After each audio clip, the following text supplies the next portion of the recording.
56 seconds, 58 seconds, depending on what sort of bike. It's a pretty busy circuit even in those days.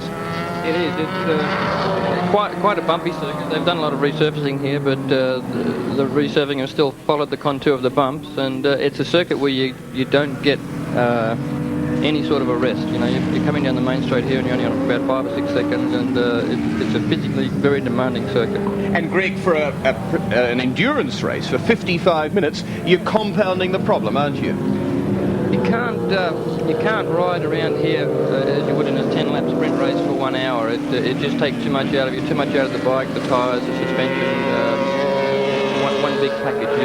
You've got to go back to 95, 96%. And unforgiving too, because the fences are dauntingly close in a lot of places. They've made it a lot safer than what it was, when we were riding here 5, 6, 7 years ago. They've shifted a lot of the dirt walls and they've shifted a few of the fences back a bit, but unfortunately the layout of the circuit, they've done, I think, about the best they can do, and we're stuck with what's left.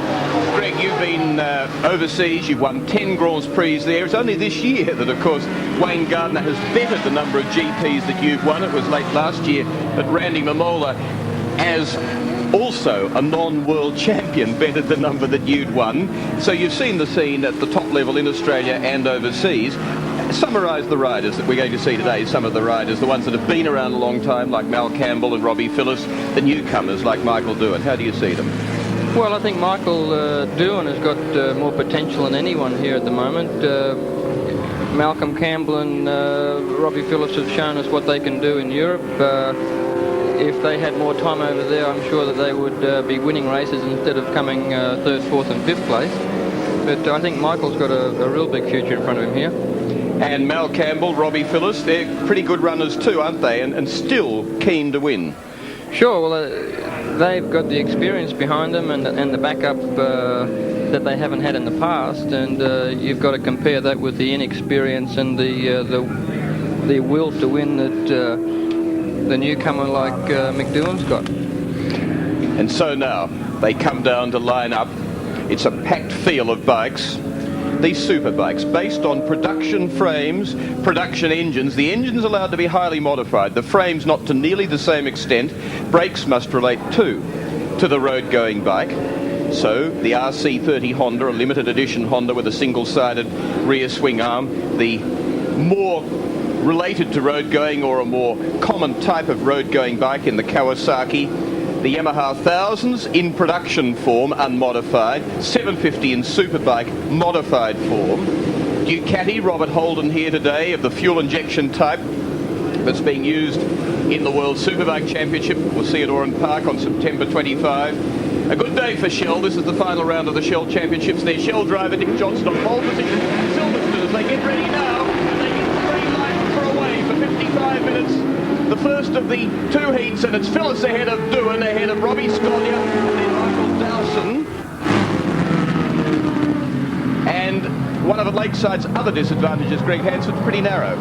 Yeah, it's not the easiest places in the world to pass. The distances between the corners aren't long enough where you can get a good run out of the corner behind the guy in front. You can't get past before the next corner. You've got to do some desperate braking manoeuvres. Phyllis, Dowson, Doohan, Scollia, Campbell. Rod Cox well placed there in all the blue machine for Just Motorcycles. Coming back, getting himself ready after only 5 rides in 2 years. Former Castrol 6R winner and also Arrow 500 advantage for that World Superbike Championship at Oran Park. And it's Doohan. And Phyllis would be very silly at this moment to argue. He's pretty sore. As we heard him say, he did a rib, and what he didn't say was that was in a go-karting accident, mucking around with his mechanic, Peter Doyle, and also with Mick Doohan. Doohan saw it all happen, and Robbie endoed the go-kart 1.5 times. Cracked his neck, hurt his back, wearing shorts and a t-shirt, of course. Did have decent shoes on. Would have had his Japanese bosses quite a few heart attacks while watching that sort of behaviour. Oh yes, it was a bit serious, but they tend to be like that when they're playing. Doohan here, pulling away from Phyllis, from Dowson, who'd been having trouble setting his bike up, Scollia, and then Tony Armstrong, I think, in there in 5th place, and 35 in behind him is Sean Gallagher. He's been hurt recently. At Winton he was put out. And then it's Rod Cox. He's on 40 and in 7th place.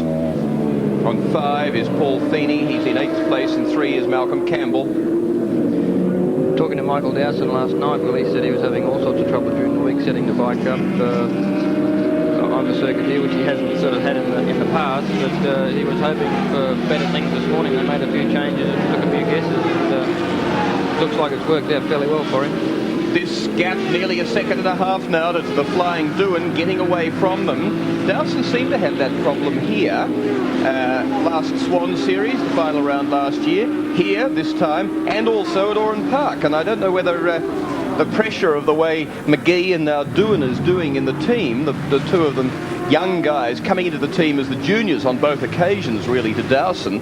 And in most instances, sort of putting the package together better through the season, and now nearly Dowson under Phyllis, but not quite. Yeah, it certainly wouldn't help having two other guys getting the more publicity and the results over what Michael's been having, but he's had a shocking run for the last 12 months with quite a few accidents, and really only probably half of the accidents his own fault, like the one in Japan a week or two ago was caused by oil spilled off the track from a couple of other bikes that were in front of them. And now at very high speed as they come down through this kick, as you can see, it's Dowson up into the lead over Phyllis, that is in this battle for second place. So second is Dowson, third's Phyllis, fourth is Robbie Scolyer. So that's Yamaha, Kawasaki, Honda in those three, and it's Yamaha leading, and it's leading by about 2.6 seconds. If we're talking of crashing as well, we can talk about Michael Doohan. He went down 4 times at Sugo in Japan, yet won the restarted second heat, where Michael Dowson and Marco Lucanelli both crashed on what appeared to be an oil spill. Both went down absolutely instantaneously. Took them 40 minutes to clear the track, and on the restarted race, Doohan won that, just flashing through the foreground there. Came third overall, equal on the day, with Robbie Phyllis, who'd had 2 6th places. Coming around now to complete lap 4.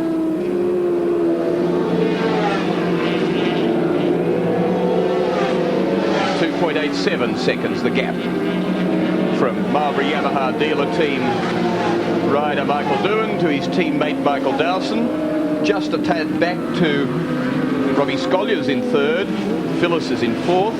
So Phyllis happy to sit in and wait. And Greg Hansford, that's a pretty sensible sort of approach for a man who can haul them back if he needs to, and who in the point score doesn't need to, only needs to keep them inside. Yeah, you've got to keep that in the back of your mind, and there's not much sense tearing everything apart, and especially seeing you've got a few pains in different areas of his body.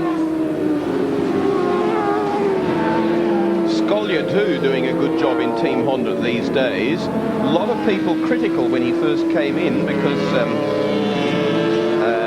there's a marriage link up there with Robbie Scolyer, but he's really justified his position as a solid supporting number 2 rider, hasn't he?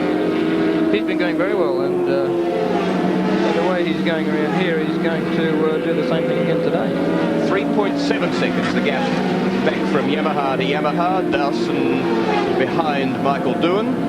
Michael still seems to be having trouble with his bike. It's horrible with the last lap coming out of the new section of the circuit there, just back wheel letting go and bouncing very badly. You get a chance to look at it here. Bumpy section of circuit. If you haven't got it well set up, it's really emphasized.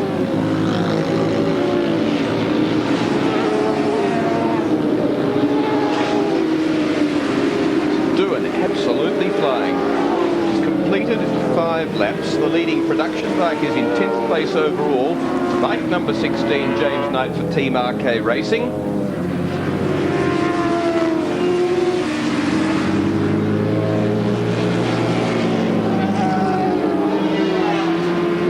Michael Doohan.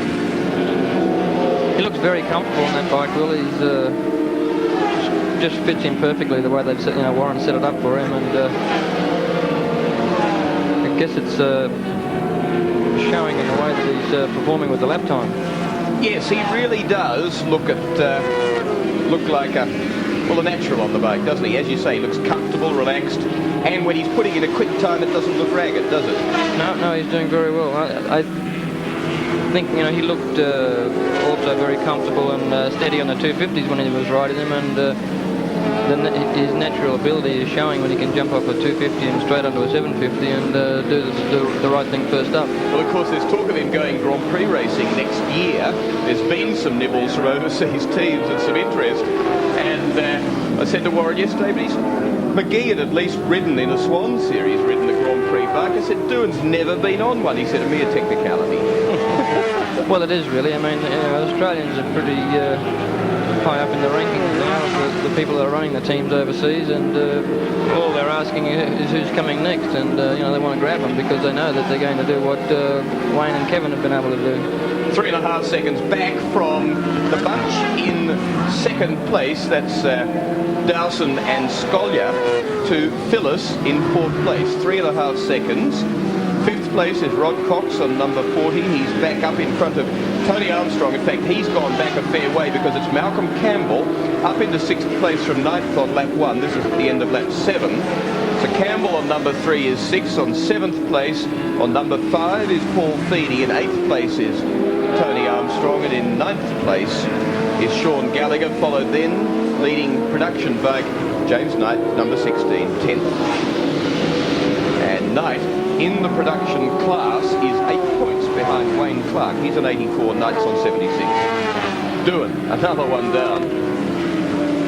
8 completed. Racing nearly for 8.5 minutes. Scintillating form from him.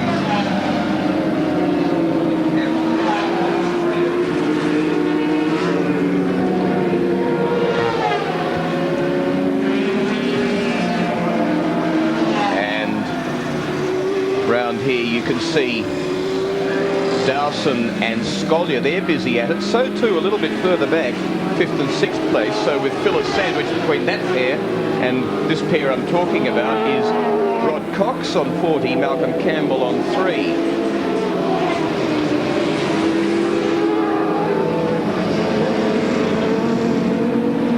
So there goes the battle for second.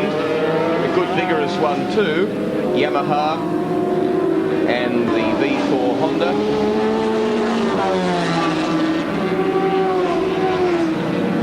And off down the straight, lapping number 36, Salvatore Ragus.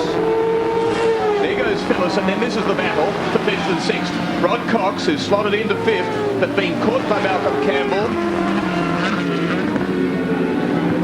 And Cox doing a good job. He was 7th on lap 1, lap 2 he was up to 6th, then he was up to 5th and has been there ever since. Campbell in that time had come from 9th, made up 2 places to 7th by lap 3 and then 6th, and now is working on hauling back the deficit. But if we talk of people who are a bit bruised and feeling a bit tentative, it's Malcolm Campbell. You've seen the toss that he took at Oran Park. Well, that started off a nasty period for him. He's pretty sore from all that, and went to Sugo and proceeded to bash himself. Well, not quite into oblivion, but he's decided today's the day for a finish and a result, and a good hot bath with nothing added to the curious colours in some parts of his body. See what he can do with Rod Cox. Cox is a good runner. They're both of them similar age, although Malcolm Campbell talks of being 32, 33. Rod Cox says, I'm 32. Malcolm Campbell, some say, could be as old as 36. Well, I'm 25. And you were racing for... Yeah, I started when I was 11, well. Yeah. That's Ragus, Salvatore on 36, being picked up by Cox, then Campbell. And Malcolm really does give it his all, doesn't he, Greg? Always has done. Never done anything but. No. It's hard to imagine Malcolm sitting back there and say, let's take it easy today and come through for a finish, but he's not the sort of person that if he gets involved with a scrap with someone else, we're just going to let them go by without some sort of rough in their money. Phyllis has to be cautious too, because this Cox-Campbell business, if that starts to come forward, and they're not far from him, as you can see, he could start to come under threat. He's series lead, so Cox and Campbell, in a sense, are helping Michael Doohan 10 points in arrears in the Shell Oils Australian Endurance Championship overall. Greg Hansford, the idea of, not the idea of crashing, but the attitude to crashing has changed over the years. You had a season, what was your worst season for crashing overseas? I think it wasn't just overseas, it was 15 times, here in Australia and, doing the Grand Prix in Europe, because we did a bit of commuting backwards and forwards, but that was the worst part, but not all during races. We doing a lot of tyre testing that year, and they made a bad batch of tyres. You're the first one to find out about it. Yeah, you had a lot of problem testing tyres. And I was talking with Jack Ahern last night, the Australian who was runner-up in the World 500 Championship, who, in other words, was only bettered by Wayne Gardner in terms of his position in the 500 Championship when Gardner won the title last year. And Jack said, yeah, well, in 40 years I crashed 5 times. We see here Michael Doohan, the race leader. He said, and 2 of those were Suzuki that locked up and threw me off. So I was only responsible for 3 of them. But Jack said, you only crash if you're trying. I said, I wasn't trying, I was having fun. Interesting style there from Steve McLeod on the Ducati number 48. Long wheelbase bikes, the Ducatis. And so feel nice and stable, Greg, don't they, in a straight line, but not so quick to change direction necessarily. No, the steering geometry is very different from the Yamahas and the Hondas. It's well, you've got to give them credit. The way that Lucanelli's going around his big 4-stroke overseas is absolutely fantastic, which is real. It's hard for me to believe that the bike is doing what he's doing with it. Yeah, it's not astonishing. Of course, they're allowed a lower weight limit. These bikes have to be 165 kilos. A 2-cylinder, such as the Ducati is, and it's fuel injected, can be as little as 140 kilos, so it can be 25 kilos lighter. It's pumping a lot of power, and they sound nice too. Marco Lucanelli, a World 500 champion, knows how to ride too. And Michael Doohan will be racing against him at Oran Park, September 25. So that's 3 weeks' time. And that's what all these guys are thinking about now, even through this weekend. A lot of people heading towards that Oran Park meeting where Freddie Merkel from the United States, David Tardozzi from Italy on the Bimota with a Yamaha engine, Marco Lucanelli on the Ducati, the big V-twin, fuel injected, will be up against these guys, and they have Tardozzi and Lucanelli faster bikes. But Warren Willing, the team manager for Michael Doohan, says, oh, but they can't stretch their legs at Oran Park. My boys will be right. They don't go around corners as fast as Michael Doohan does. He said, I think Doohan can beat him there. And I know he'll be trying, Greg. What do you reckon? Yeah, he certainly will be. It's his next step to show the rest of the world what Michael Doohan can do. And when everyone's eyes are there, like that'll be the ideal time for him to blow these guys off. 23 years old, relaxed, quick, pile of natural ability, coming up lapping Jeff Paul, 46. Past him, 27, then next in 21, sorry, next in sights is John Stamnus. And he's cautious about doing it. He's careful and sensible, not in a big rush. And we've now completed 14 laps. This is the 15th. Doohan looping around the top now. After 15 minutes of racing in this Shell Oil's Australian Endurance Championship, Heat 1 of the 6th and final round. It's Michael Doohan from Marlboro Yamaha dealer team, from Michael Dowson, his teammate, Robbie Scollier, the lead Honda rider, Robbie Phillips for Kawasaki and the series leader in 4th place. He's followed by Rod Cox, Malcolm Campbell. Still Campbell on number 3, hasn't found his way around Cox, and in fact Cox is coming at this moment down past Robbie Phillips, putting him back a place to 5th. So the series leader is under some threat, and Malcolm Campbell can't catch the flyer on bike number 40. And in 7th place, it's bike number 5. That's Paul Feeney for RK Racing. Then it's the defending champion, Tony Armstrong, doing it on a pretty tight budget. Sean Gallagher on 35, and the production class leader, James Knight, 16.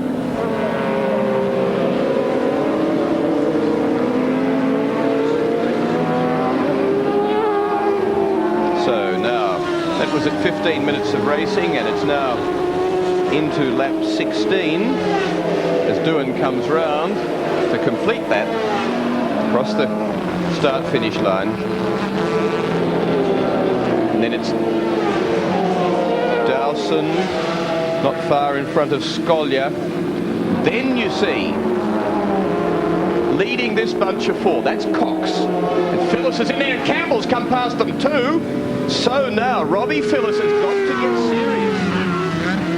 serious, because he is now back in 6th place. That's 10 points only.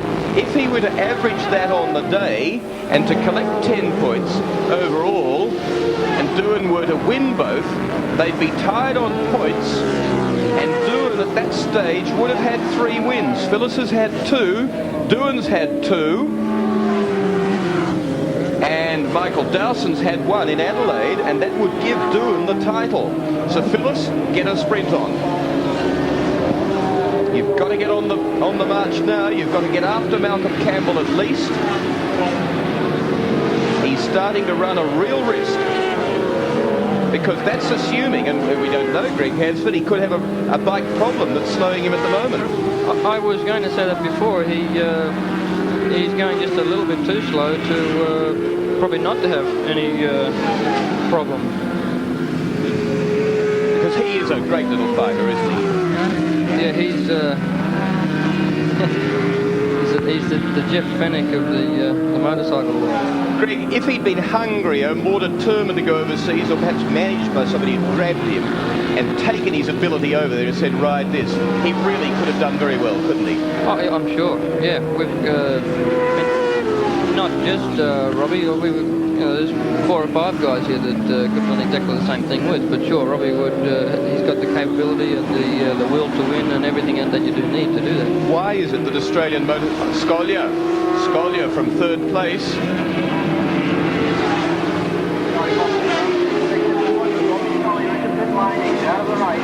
And Rob Scolyer, what's the problem? As I come down the dip there, I went to change gears. My foot went straight down the ground. The foot peak's broken off. Did you have an off? Beg your pardon? Did you have an off? Did I have an off? Yeah, did the bike off? No, it just broke off. What a shame. We saw a bit of smoke coming from it a lap or 2 before, Robbie. Was there any problem with it? No, it does that a little bit just as you back off. That's fairly normal. So we run them a little bit more oil in them for the endurance races, so that'd probably account for that. But everything's fine, just foot peak broke, it's just bad luck. Conditions very hot, Rob. Yeah, it is, yeah. Very hard work. Very hard work for Mal Campbell today, I'd imagine. Yeah. Yeah, that's for sure. I reckon he'd be really feeling it. Rob, thank you. That, of course, helps this man, Robbie Phyllis, because it brings him 1 place forward. And he needs, it seems, all the help he can get. Look at Cox on 40, Campbell on 3, Phyllis on 6, having a good scrap here. Campbell wanting to get busy on Cox.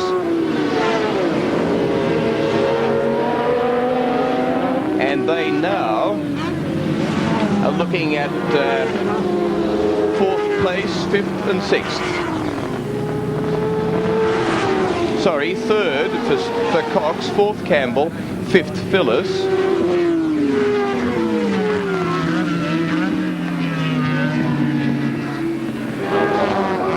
Phyllis had a bike that seemed to drop off in acceleration at Sugo a weekend ago.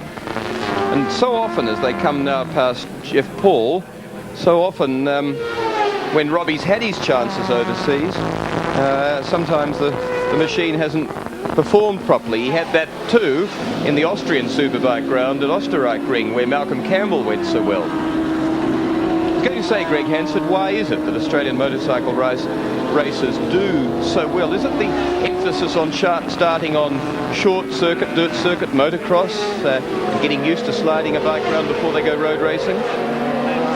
It must be much to do with the sort of circuits that we do have here. And, when you get to Europe on the big wide open circuits, it's a new lease of life and something different. And whether the inspiration you get from looking at a circuit like, say, Österreich Ring or Silverstone or something like that just, brings out the best in you. It's the way that it seems to have happened with the guys that have gone over there and done good. Do you think if you can scrap around in this sort of tight traffic in tight situations, then when things are more open, it all comes more naturally? It is, for a fact, it is that way. The first time that we went over to, Daytona, for instance, it was a big wide open circuit there in the infield. it just came very easy, and Paul Ricard circuit in France, which is a mile and a quarter long straight with lots of 100-mile-an-hour corners. They're fantastic. But we had a few bits of basic training back here in Australia, like the corner at the end of the straight at Shepherd's Paradise, which is the fastest corner in Australia. It's not daunting suddenly discovering those fast corners and running at very high speeds for a long time. No, well, the first time you do it, you find yourself going around, one of those corners in whatever country you might be with one of the local hotshots, and you realise that you can do it, and just take it from there.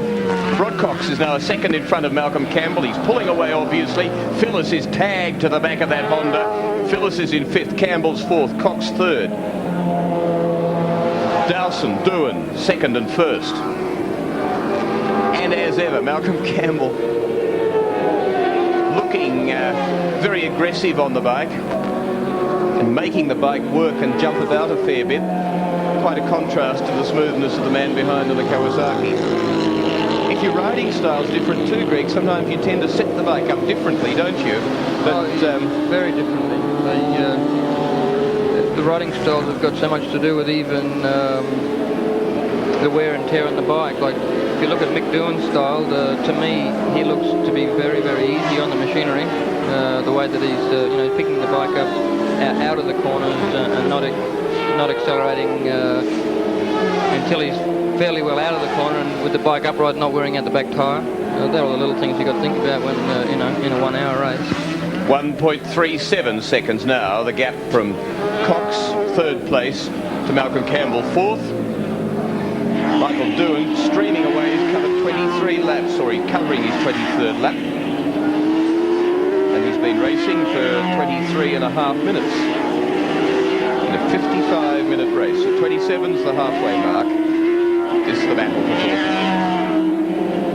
And I'm sure everybody out there today listening, delighted to know that if you want to watch the Brazilian Motorcycle Grand Prix, not just the 250 class, but the 500 class as well, you'll watch it on SBS television. We'll be bringing it to you live on Sunday morning, late Saturday night, not Sunday night.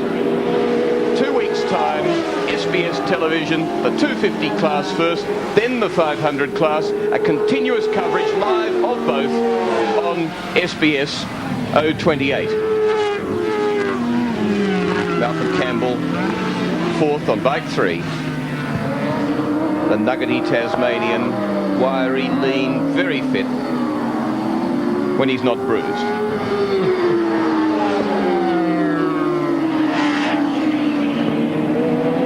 Greg, from living in the Grand Prix atmosphere as you did for several years, you'd know better than most that to bring it here to Australia, how it will fire up Australian riders like Darryl Beattie and David Moore and all these other people, Jeffrey Sale, Michael Doohan, and so on. It's going to be an enormous fillip, isn't it, for local motorcycle racing? I don't think anyone here in Australia just realises what it's actually going to do, for the motorcycle industry mainly. But just 55 different things it's going to benefit. And I was just thinking a couple of seconds ago how nice it would be if these factories made a few extra bikes and brought them out here next year for half a dozen of our guys to throw in with these with the hot shots and really make a race of it. Because the sort of 250s that we'll throw up against these guys and the 125s, new production factory races that they are, will be a fair way off the pace of the really gun bikes that the overseas top shots will have, aren't they? Yes, they will be, and unfortunately Phillip Island will be the circuit where that will show up with the speed of the circuit. It's a very, very fast circuit down there, but also got to remember that the riders can do wonders on their home circuit, bring out the best in you. Yeah. And here's Michael Doohan, and look at that, James Knight, 10th place, leader of the production class, 9th place now, of course, with the retirement of Rob Scollia, and lapped by Michael Doohan in less than half the race distance, 26 minutes. He's lapped 9th place. There are only 8 people out there that haven't been lapped by the flyer on number 25. This is the sort of devastating performance we saw him put in at Oran Park. Yes, the interesting thing is that Eddie Lawson hasn't raced, obviously, at Phillip Island. Wayne Gardner hasn't raced at Phillip Island, but Eddie Lawson's team manager has, and Wayne Gardner's team manager has, Jerry Burgess and Kel Carruthers. And Kel Carruthers, in fact, won the card there on one particular appearance. He won every one of the solo races. At least to have a bit of background as what it used to be like. It's going to be very different, I think, by the time Bob Barnard's finished with it. It's a very, very pretty place. Well, it's going to look fantastic with 75, 80,000 people around there, and with a brand new circuit down there, I think you'll find that it'll be one of the best races that we'll probably have in the whole year next year. Yes, it's going to be quick, and around 300 to 90 kilometres an hour top speed. Yeah, the last half of the main straight down past the pits is a bit downhill, and I think Warren has estimated that the 500s will be doing very close to 300 kilometres an hour. Michael Doohan is now 13 seconds in 26 laps ahead of Michael Dowson, his teammate. So he's made half a second a lap. Got his bike working a little bit there and looking a little bit loose. But when you can make half a second a lap constantly on the next of the best riders in the country, you've got to say the bloke up front doing it is travelling very fast. Well, everything in the bike there has been running for half an hour odd now, be awful warm in the suspension departments, and when they set the bikes up here during the week, they would never ever run them for that amount of time. They would only just 10 or 15 minutes maximum, and the bikes never get to the operating temperatures that they would be at now.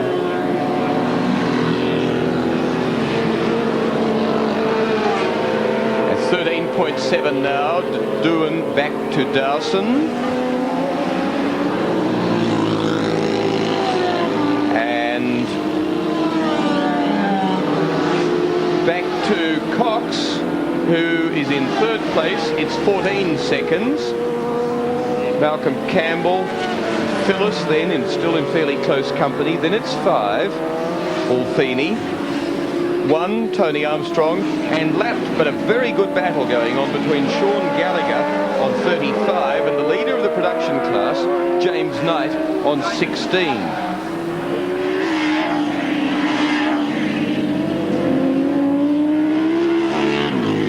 See Phyllis Campbell still out hammer and tongs,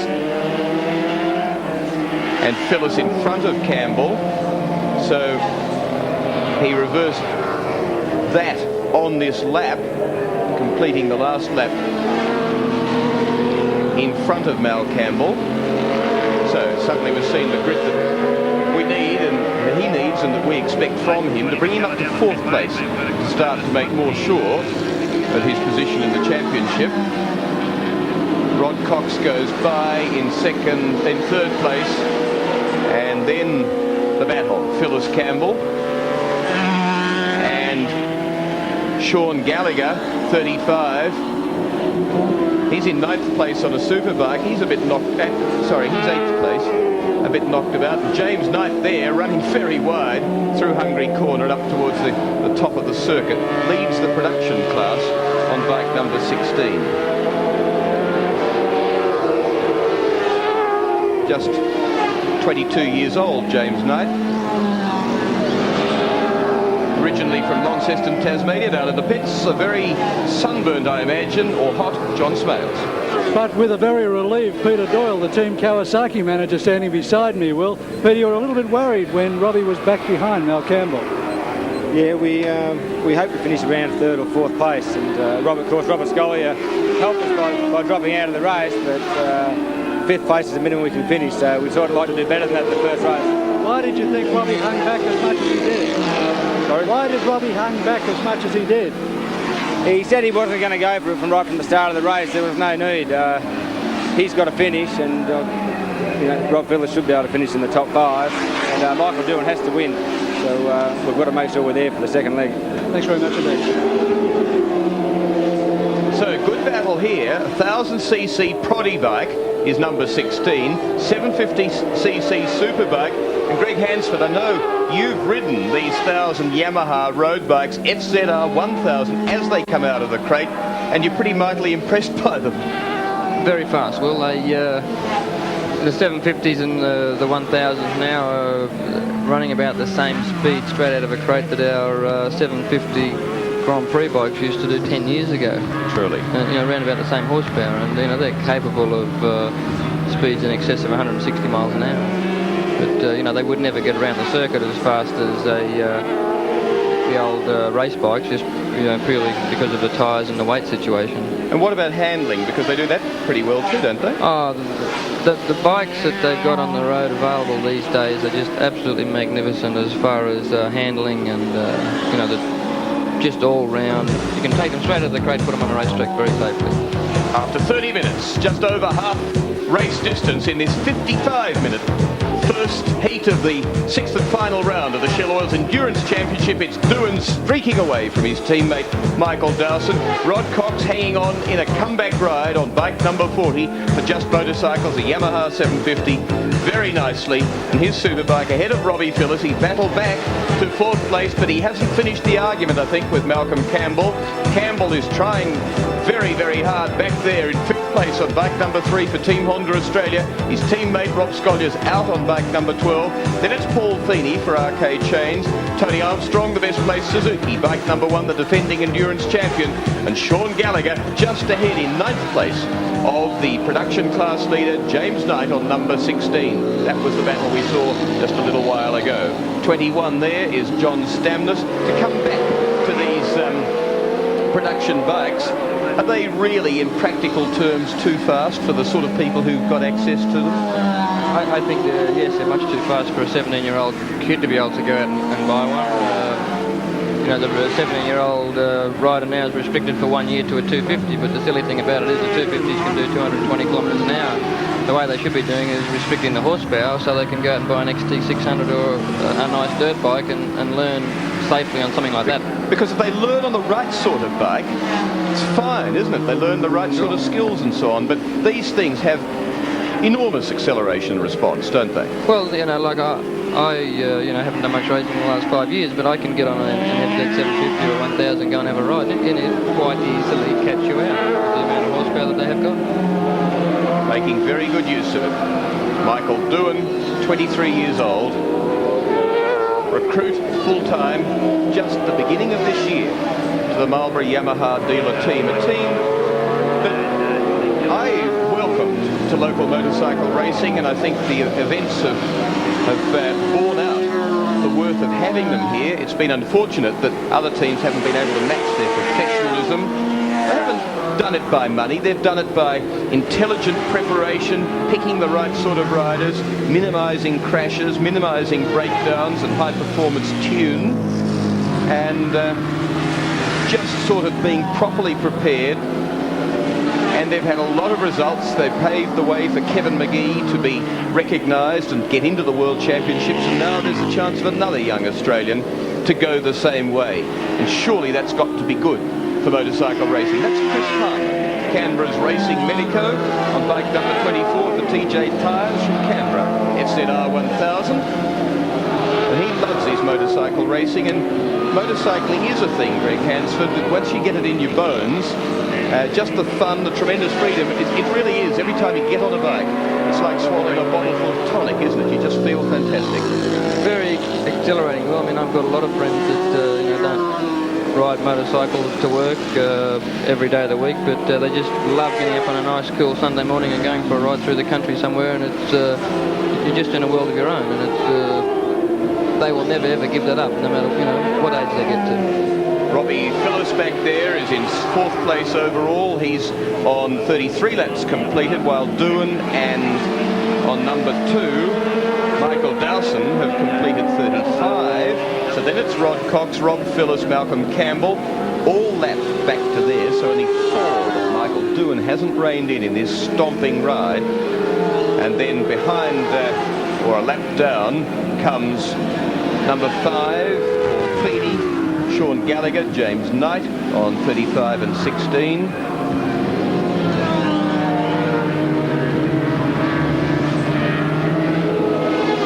And the thing is too that you don't have to go fast. While they can go fast, you don't get held up by traffic. It's just lovely swinging through some bends on a lovely day. Tremendous feeling of freedom, and Phyllis up in front of Rod Cox.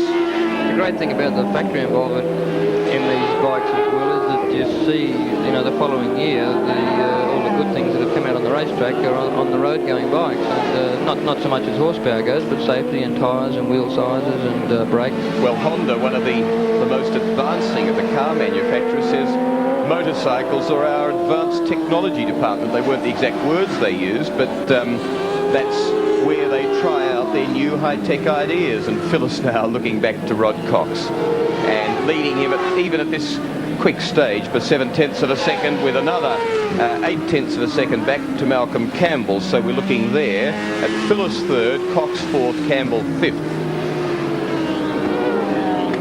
So we always knew or thought that Phyllis would be able to come back, assuming he didn't have a machine problem, but in his own relaxed way, he was cool about going that far back in the field. That's the gap. Third, fourth, fifth. That's what experience does for you, Will. Yes, being able to sit back and come back at them again. Saw Kevin McGee doing that down at Phillip Island, Winton at least, when he won one of his first major races, a 2-hour race down there, and he let them go, and he had a pit stop advantage, and then he hauled them back in when he needed to and just clap on the pace. Indeed, I've heard it said about you, Greg Hansford, that somebody tells you to dial up a faster lap time, you can very easily do it. And usually the good riders and drivers can do it on call. I guess the real knack of being able to do something like that is knowing when you can't do it, not when you can do it, because if you don't get round to another lap, there's not much of a result there. Where do you go looking for it? If a team manager sort of gives you the hurry up sign and hangs his hand out, what do you do? Just start braking a little bit later, or first thing you do is give him the route sign back and then realise that he's the boss and you've got to do it. But you just pick on the corners that if you do happen to make a mistake, well, you're not going to run into anything, obstacles on the side of the track. But it just... you go a bit harder, deeper into the corners? I was going to say, the major thing really is the brakes. You can't make a motorcycle go any faster because the throttle only goes to round to the stop. But if you can get out of the corner, coming onto any straight half a mile an hour faster than the guy beside you, well, you'll be travelling half a mile an hour faster than him all the way down the straight, and you have that, that advantage. And if you can put the brakes on 10 feet later than what he does, it's only a hundredth or a couple of hundredths of a second. But if you can do that at every corner around a circuit, well, you're talking in tenths of seconds. In fact, you were talking about that a little while ago when at Brands Hatch you were coming up to lap a rider. You tucked in behind him down the straight. He came back past you, as we see here. James Knight on 16 is in 9th place at the moment. You were behind this rider. Who was it again? I think you guys' name was Derek Chatterton, one of the top English riders. But we had Kenny Roberts and myself had come around to lap him, and on the Kawasaki I was on years ago, it wasn't as fast down the straights as the Yamaha was, and I passed him around the previous corner. He passed me down the straight again, and I pulled him and got a bit of a draft all the way down the straight behind him. But I guess I had my brain in neutral, and he was braking 50 metres earlier than what I was, and just went straight over the top of him at 160 mile an hour, which wasn't really much fun. So that was about the area where we saw that dreadful Formula 3000 crash at Brands recently. Yeah, exactly the same spot. Well, it's down that straight, and at the end there's a very, very fast, 120 mile an hour right-hand corner.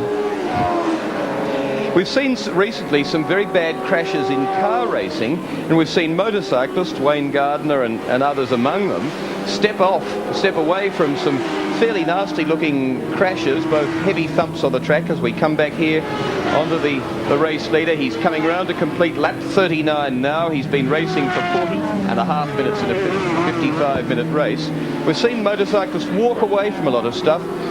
With the boundaries moved back now, we're not getting the sort of injuries we once saw for the two-wheel races. Which is terrific. It is mainly track safety. You can fall off a motorcycle at 170 miles an hour and slide along the ground, and if you don't hit anything, well, you might have a couple of bruises or a bit of skin gone, but at least you can get up and ride again in the next race.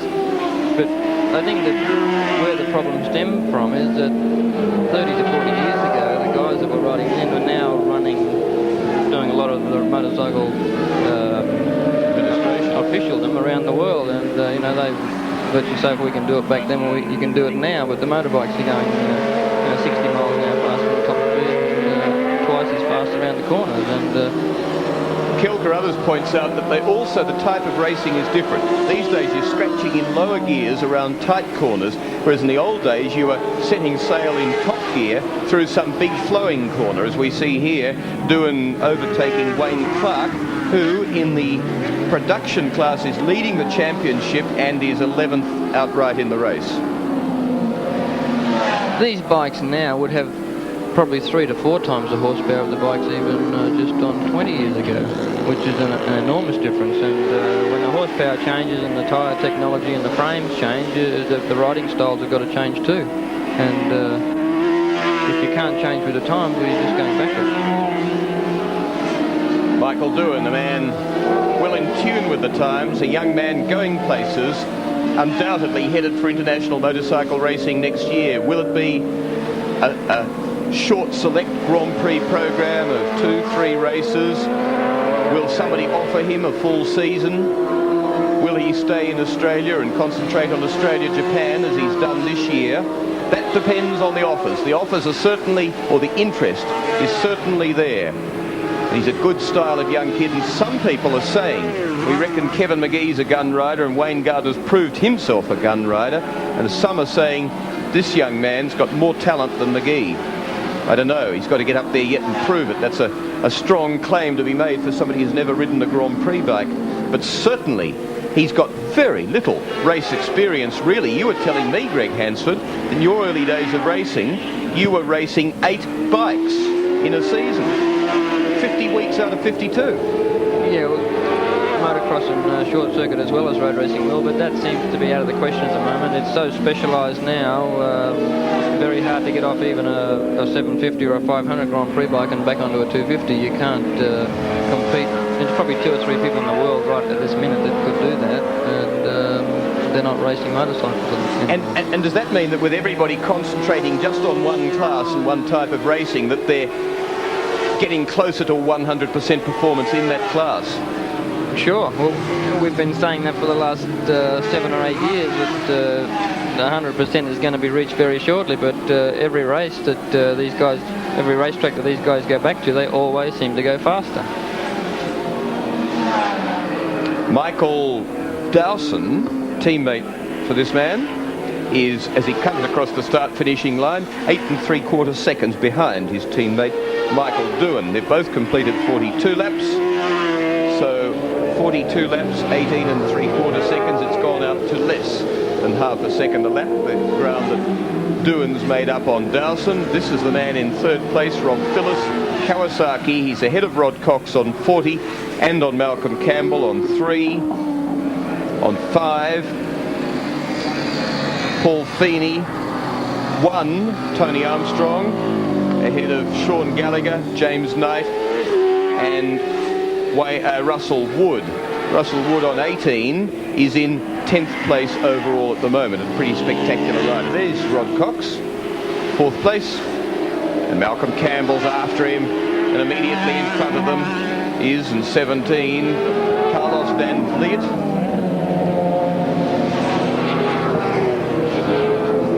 Is in a hurry to get round him, and he's gone the wrong side. He just makes it work, but he lost really a lot of speed and line up to the top of the hill there, and that's critical because the run down from there onto the straight is what you were talking about, Greg Hansford.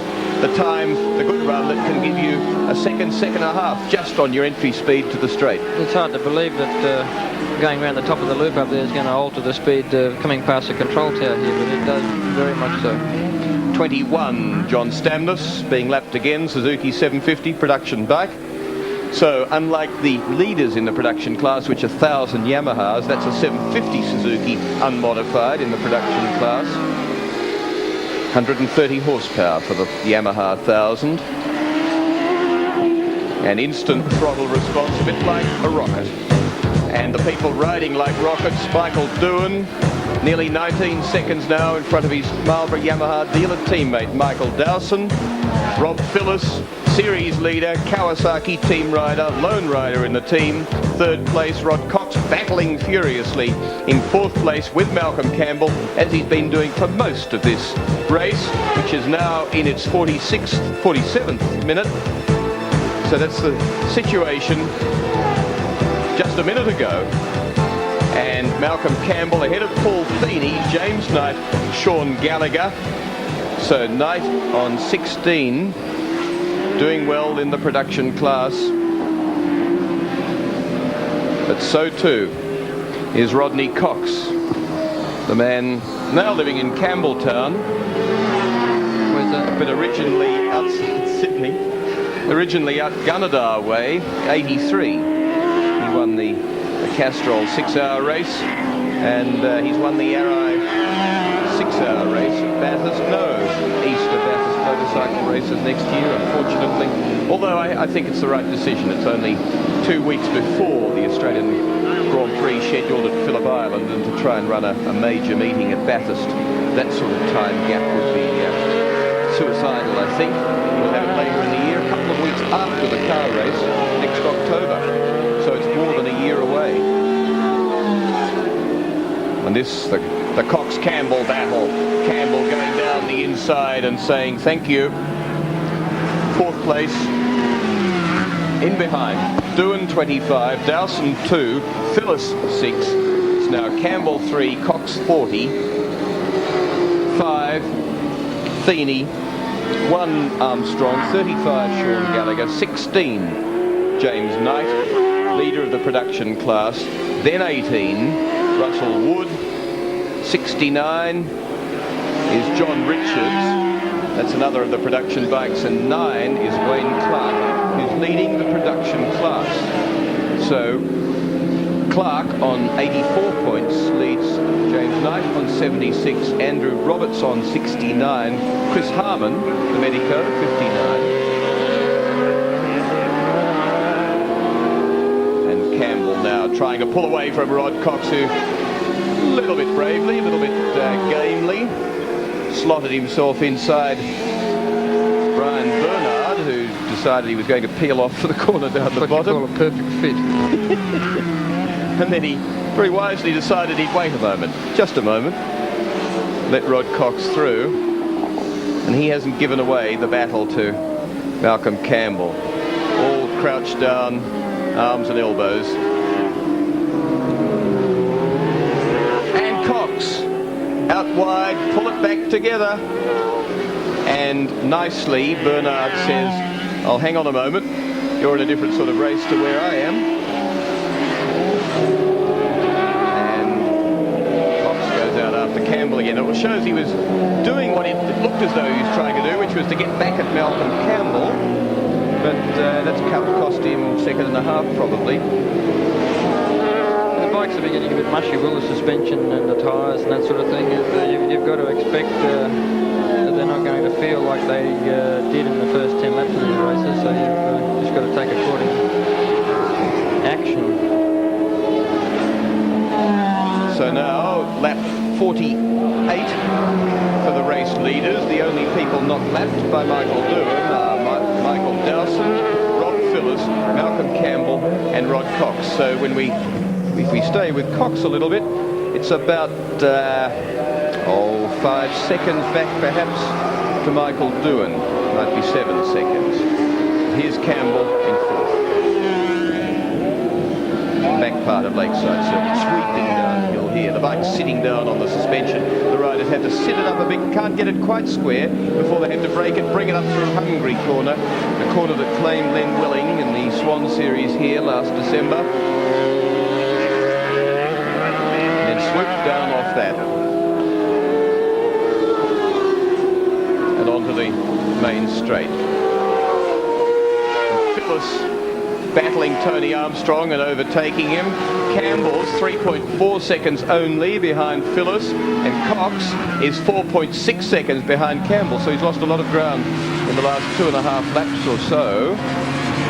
And my guess at the time gap back to the lapping, the flying Michael Doohan, a little bit out, it's 12.2 seconds before he comes up to lap Rod Cox in 5th place. 12.2 seconds in arrears, and 4 minutes now, exactly before the race finishes. So, Campbell consolidated and looking for Rob Phillips. A bit keen, and I'm wondering if he can do something about it. The race leader. monowheeling his way down through a corner now that's slowed up the approach to the run under the bridge there, because that bridge, very close to the edge of the track, totally and utterly unforgiving, and it produced some nasty accidents. And on this tight track now, with 51 minutes 40 seconds covered, Doohan's on his 50th lap, so he's just outside the even lap time of a minute a lap. Doohan across the start finishing line laps James Knight, and tucked in behind him on a corner that's very fast, and they were in very close company indeed, was Jeff Paul. So it was 2 laps down to Paul, 1 to James Knight, and the late race leader obviously completing and lap 50, starting on 51.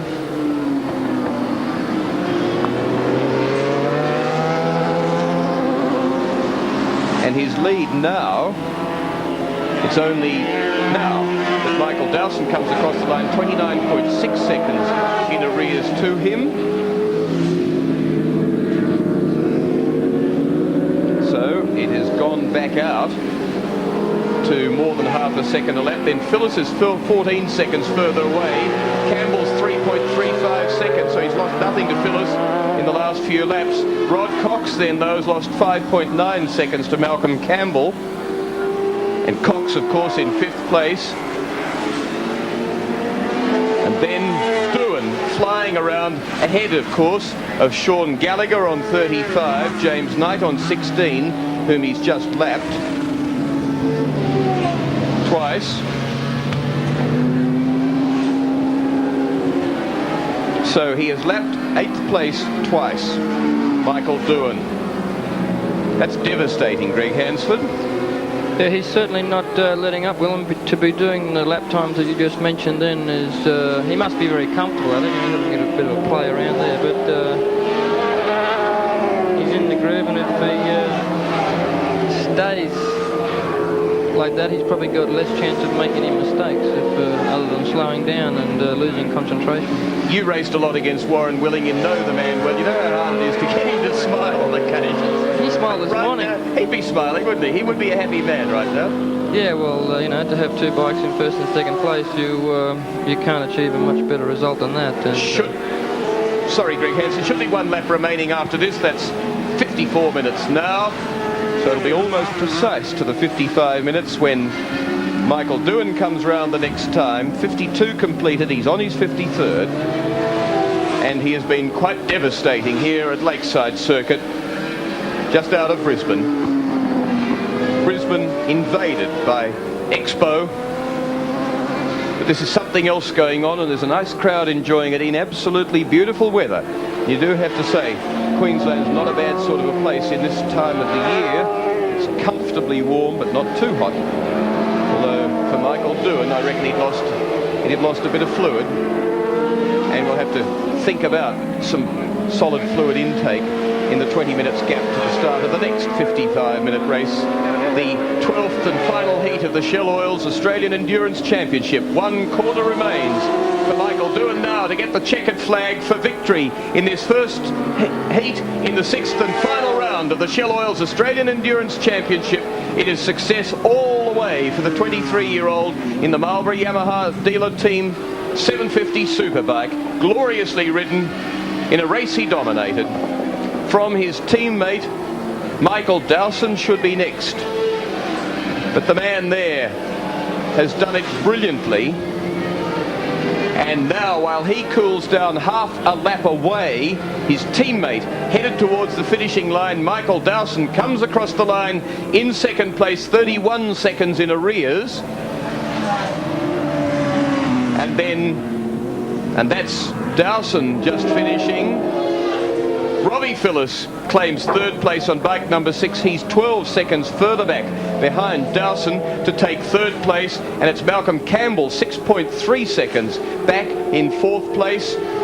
Then Rod Cox comes through on bike number 40 to take 5th. Paul Feeney should be 6th. He'll be delighted for the finish in what's been a wretched season for him, between bike reliability and the odd error from the gutsy Goulburn rider that now lives up here on the Gold Coast.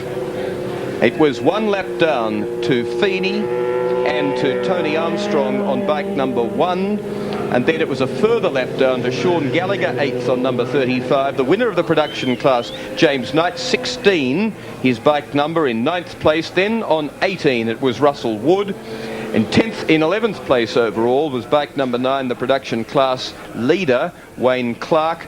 And there's the man that led him to it, that pulled him into the team, Warren Willing. Michael Doohan and John Smales is down there with them. And Mick Doohan a bit exhausted, just getting his helmet off. Mick, how was it out there? It was pretty hectic with all the traffic there, but other than that it was fine, yeah. We're a bit concerned about the heat, Mick. How's it affected you? The heat's no problem out on the track. I think it's just when you're standing around, it's fairly hot. It's okay out on the track. Yeah. Well, sensational racing from you. You were lapping at 62 seconds a lap at the start of the race, and I just put a lap on you. You were still doing 62s, nice and consistent. Yeah, that was the plan, just to be consistent.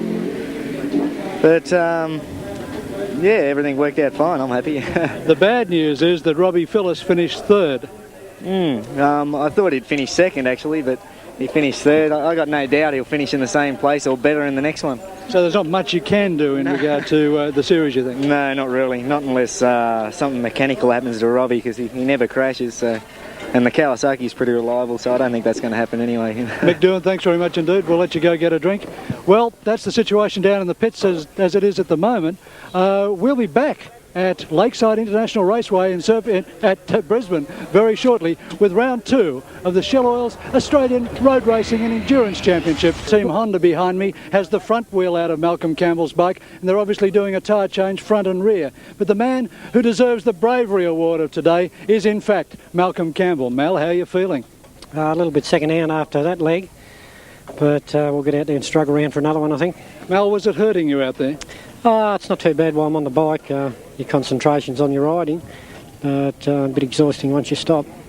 The joints seem to freeze up a bit and a bit of trouble to move for a while. People are saying that you're out there today riding to finish to try and avoid another crash. I can't believe that of Mal Campbell. I think you're having a go, aren't you? I can't believe that either, but that's about what I'm doing. To some respect, I'm still trying to do good times, but I'm doing it with safety.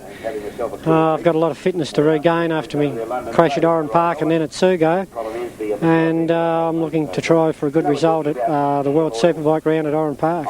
Well, Mel, was there anything you could do to answer Rob Phillips when he went through you in that race? I thought I was going to hang with him there for a while, but Robbie's offered to, give me a check at the end of the race anyway if he wins the series. That's not quite true. It's a good story. I was going as hard as I could and hard as I felt capable of. My physical fitness is just not up to it, and Robbie knew where he had to finish, and that's what he did. Well, Mel, best of luck in the second leg this afternoon. We look forward to seeing you at Oran Park in a few weeks' time. Thanks a lot. Well, motorcycling isn't only about speed and about racetracks. It's also about the love you have of your motorcycle and the care that you take in putting it together. Yesterday in Brisbane, SBS Television and Shell Oils jointly sponsored the Grand National Concours d'Elegance for veteran, vintage and classic motorcycles. It brought out some of the most beautiful bikes in the world.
He's going to win the Shell Oils Australian Endurance Championship this weekend is Robbie Phillips. Just 1 55-minute race remaining, and look what they're doing to his bike. They're changing the thing. Rob, what's going on?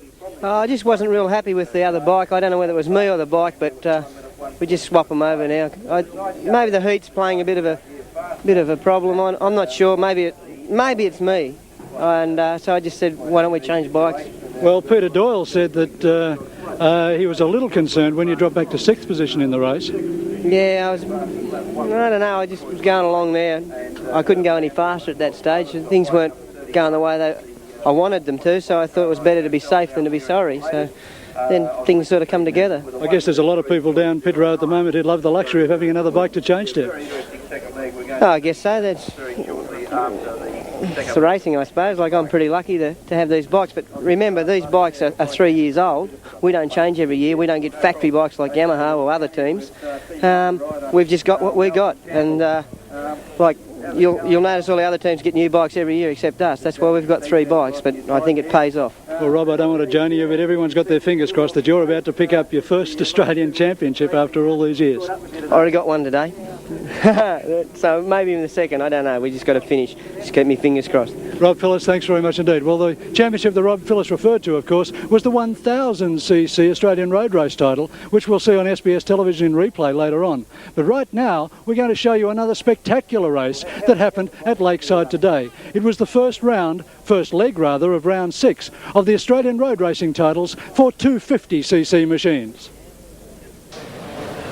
17 bikes forming up on the grid at Lakeside for the first heat of the 6th and final round, the Australian 250cc Championship. And this race looks a real boomer.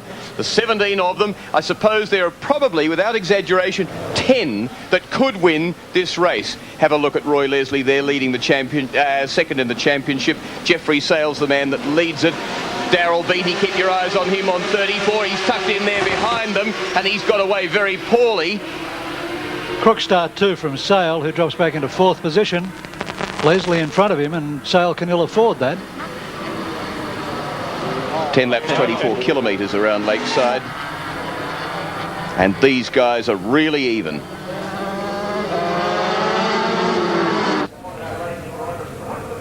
Horton's tucked in well, 27.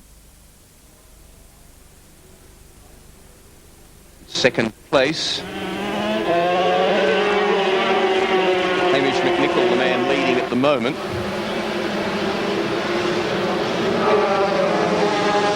So it's Hamish McNichol, David Horton going up the hill. Yesterday, Hamish McNichol hit by a guy through the kink, touched his back wheel, and Greg Mallet went down and was injured, taken to hospital. He's okay, but Horton and McNichol at least didn't even crash. The front wheel of the other bike hitting the back of his. Jeffrey Sales up in the 3rd place. He is now, yes, Greg. Which is good for Jeffrey, because as long as he can keep bike 27, David Horton in sight. Oh, Sale now finding a bit of form and trying to get up into 2nd position. Sale leads the title on 70 points from Roy Leslie on 62 and David Horton on 61. So it's Leslie and Horton that are Sale's major combatants for the Australian Road Racing Championships in the 250cc class. Darren Milner's in 4th on bike number 9. And just one of the men that you have to watch out for in this race. As you see now, Horton trying to get through on McNichol. Sale tucked in behind him. But there are people like David Moore on 31, 34, Darryl Beattie, 38, Roy Leslie, 72, Stephen Whitehouse, who all should be featuring, and no doubt as they sort themselves out will be. You can see there Moore on 31 and 8, Matt Cooley. Sale now up into 2nd position ahead of Horton.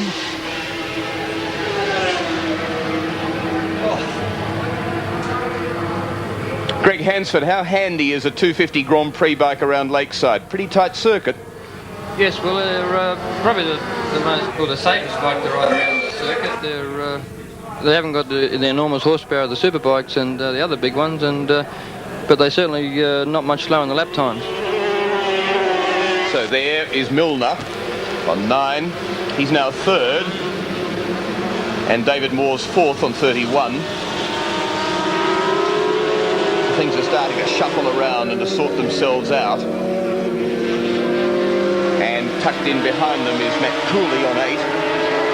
He's trying to go with them too. Daryl Beattie, I think, is the one immediately behind, and the red leather's 34. And a trio for third place as they come round onto the straight. Horton being haunted at the moment by Jeffrey Sale. And indeed it is Daryl Beattie in behind that bunch, and 43's behind him, McNichol. Jeffrey Sale, the lead. Beattie's hot to trot, and Jeffrey knows it. And all Jeff wants to do is just get to the finish line and pick up the points and win the title. Doesn't need Beattie climbing all over him. He's sort of wasting a bit of energy though. He's trying a bit too hard in a few of the wrong spots. Yeah, out of hungry there, running wide doesn't get you anywhere, does it? No. Trying to recover to get a good entry to the corner, but it really is almost prejudiced he's run onto the straight, almost. Now tucking in behind Sale. Coming around to complete lap 9. And tail end of that bunch on 8 is Matt Cooley, and back to 6th place. There's probably about 1.2 seconds separating the first 6. Final lap now. The last 2.4 kilometres to bring up the 24 kilometre race distance, and Daryl Beattie's going to be pretty tough here on Jeffrey Sale. Well, this is where he's done it every other time, coming down into this section, and he's done it again, but sliding sideways to do it as Horton now starts to throw out the challenge on Sale, and that's really the race that's on for the championship between Sale and Horton. So Sale now, just for security's sake, needs to hold out Horton, and Daryl Beattie charges to the lead. Jeffrey lost a lot of ground, and he might have given him a bit of a move over when he came through and got past him. One corner remaining for Daryl Beattie to take this first leg of round 6 of the Shell Oils Australian 250cc Championship at Lakeside, and he does it. Second place goes to Jeffrey Sale.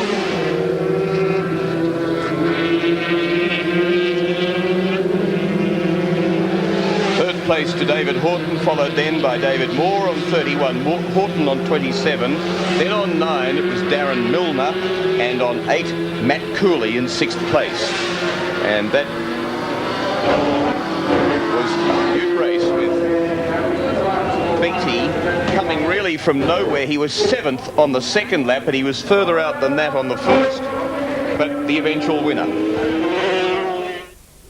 Back live at Lakeside, and many of the bikes this afternoon have been experiencing temperatures well in excess of 100 degrees Celsius. Paul Feeney's bike was up around the 105, 110 degree mark, and the crew have been working very hard to try and get some more cooling into the bike before the second leg this afternoon. But it's not only the bikes that have been getting hot.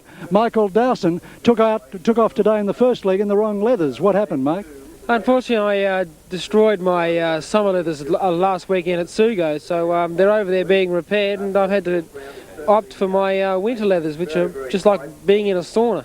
Well, how did you feel when you got off the bike? I noticed you had ice packs all over the back of your neck. Yeah, I feel I haven't taken long to recover. It's just that the temperature of the day and the pace we're running at, and these leathers makes it very hot. Mike, the only way that Yamaha is now going to win the Australian Endurance Championship is if you can do something about Rob Phillips while Mick Doohan goes on to take the win. Basically, that's correct, John, and it's going to be interesting to see what happens in the next race. Robbie's changing machines. He must be having trouble with reliability of the other machine, so we'll just have to see what happens. So the job's on you, the onus is on you to keep the heat on Phillips. Well, sure, I think that we've got to try and do something about it. Just exactly what we're going to do, we'll have to see if we can work something out in the last 15, 20 laps. Mike Dowson, thanks very much indeed. Will Hagan, they're on the way back to you now on the grid. Sure are. They're walking down to the grid now, riders trying to stay cool. Pit crews bringing the bikes up for what's a fairly tense situation. The Australian Championships, pretty important to these guys, particularly with Australia more in the spotlight in European racing. And have a look at that for a quality grid. Nearest to camera is Michael Doohan, then it's Rob Scolyer, then Rob Phillips, and Rod Cox is right over on the outside of the front row on that blue bike number 40, and it's Paul Feeney in there on number 5 as they start to push away. Glenn Willing is down the second row of the grid looking for the rider of bike number 2. He's saying, I've got a bike here, but I haven't got a rider to put on it, so I'm not moving. because I'm going to start off in this race. But and at that stage, Michael Doohan and Dowson assemble and they start to move out. Now the situation with the point score is this. Phyllis has 85, as at the start of today's meeting, the 6th and final round. 1 round in each state of Australia. Michael Doohan's 10 points behind on 75. Tony Armstrong has 61. Sean Gallagher, who's riding number 35, has 52. Ron Sumskus, 42. Malcolm Campbell's way back on 33. So discount him and discount Robbie Scolyer on 31. Michael Dowson, too, in overall terms, 23 points. Discount him. So, way back. Now what's happened is at the end of the first heat, Doohan has 20 points, Dowson has 17 for their various placings, first and second. Phyllis in third got 15. Campbell got 13. Cox gets 11 there for 5th place. Feeney gets 10. Armstrong gets 9.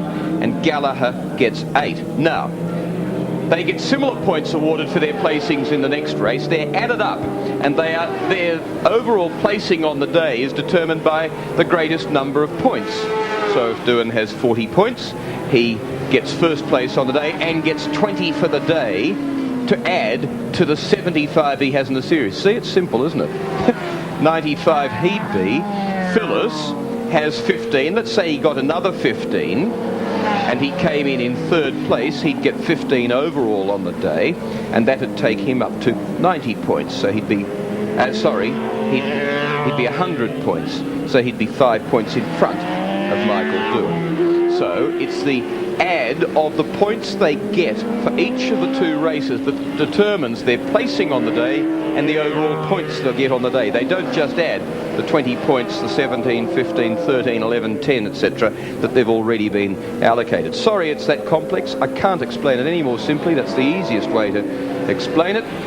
It's being done in a different way next year. But this was the only fair way, within the way the regulations were written, of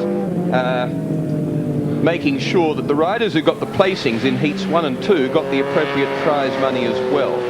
As I say, with hindsight, it's being made a little bit easier to understand for next year. So now, all nearly in readiness for the start of this heat 2 of the 6th round, so it's the 12th heat in the Shell Oils Australian Endurance Championship, round 6. Lakeside Raceway, near Brisbane.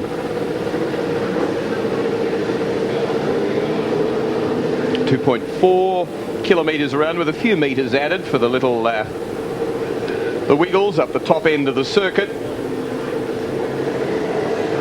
And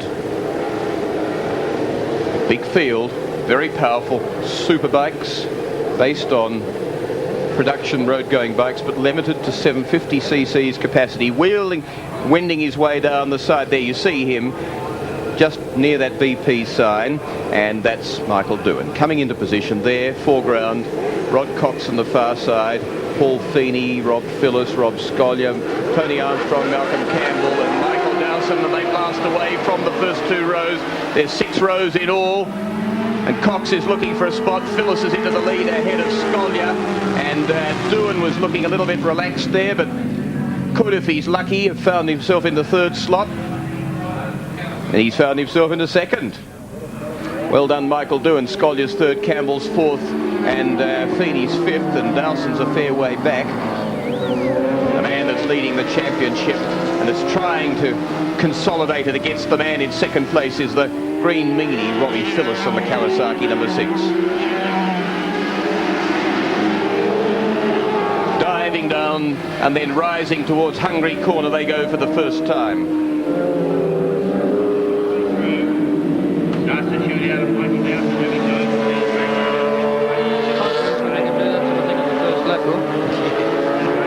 Yeah, well, that's one thing you do get. Although you get tired and so on out of a race like this, you sure get some confidence, don't you? If you've been racing around here for 55 minutes, everything's nice and automatic. And behind Doohan, charging past Rob Phillips, is Scolia, then Tony Armstrong, Paul Feeney, Sean Gallagher on 35, Rod Cox on 40, Malcolm Campbell 8th on bike number 3, and 9th is Michael Dowson on number 2. Right, gee, he's charging there, getting the power on early. Got the thing lifting front and back as he accelerates out of the corners. It'll feel like a new bike to him now with a brand new set of tyres on, maybe some new brake pads and a nice dry, fresh set of leathers. Yes, it's a nice luxury, and he's using it hard too. But until he settles down for another few laps, chance of an error through over-exuberance. He's going hard. Well, anything that could be different from before would be the different temperatures. Tyre temperatures wouldn't be anywhere near up to their working temperatures yet, but he seems to have it all under control. 1.1 in front of Phyllis, 1.76 further back to Scolia, and 2 seconds back then to Paul Feeney. 6th place, Tony Armstrong. He's gone back 1 as Feeney comes forward on bike number 5. 6th now is Michael Dowson, charging forward from 9th a lap ago. He's on bike number 2. He's left Campbell back in 7th place. He's come forward just 1 place from 8th the previous lap. And Rod Cox has been thrust back from 7th to 8th on number 40. And Gallagher from 6th to 9th on bike 35 in the lap. 10th place, Wayne Clark leads the production class, bike 9. Michael Dowson missed the warm-up laps for some reason. He only got half a lap very slow. One of the things his team criticises him for is that he's not ready at the right sort of time. He's often, they're looking around for him saying, well, let's go out, let's warm up, let's practice, let's do whatever we're meant to be doing, and he's not there, and that gets them going as much as it gets a rider who gets caught by that sort of thing.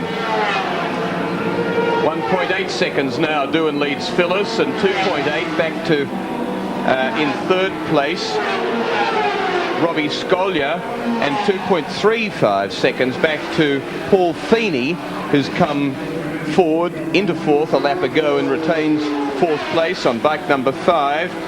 Dowson is up to 5th place now, and Malcolm Campbell's come up to 6th place, so that'll be interesting.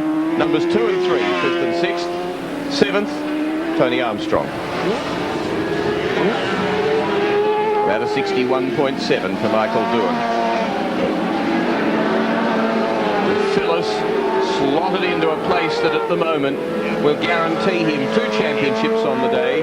He's the Australian Unlimited champion. Used to be the 500cc championship, but we just don't have the money to buy the bikes to go to use the same sort of bikes as they're using in the World 500 Grand Prix championships overseas. So we've made it an unlimited superbike-based championship.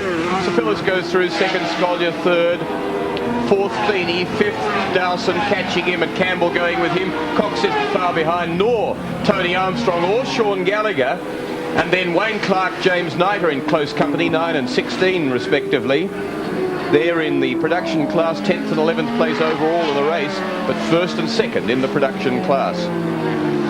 There you can see Rod Cox. A lot of close traffic further back in this race around the area of Paul Feeney, Michael Dowson, Mal Campbell, 2 and 3, 40 Rod Cox, 1 Tony Armstrong.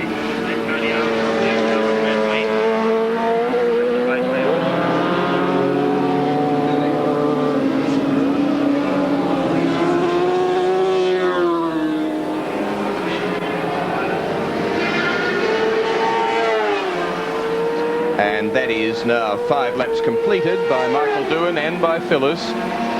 Now by Scolia. Have a look at this battle. This is 4th place. Michael Doohan on Dowson on the charge on Paul Feeney. And he's all knees and spectacular action as he climbs off the saddle. Paul Feeney, like Malcolm Campbell, a guy who never gives up, really gives his all, and you can see Malcolm Campbell tucked in just behind. This is lap 6.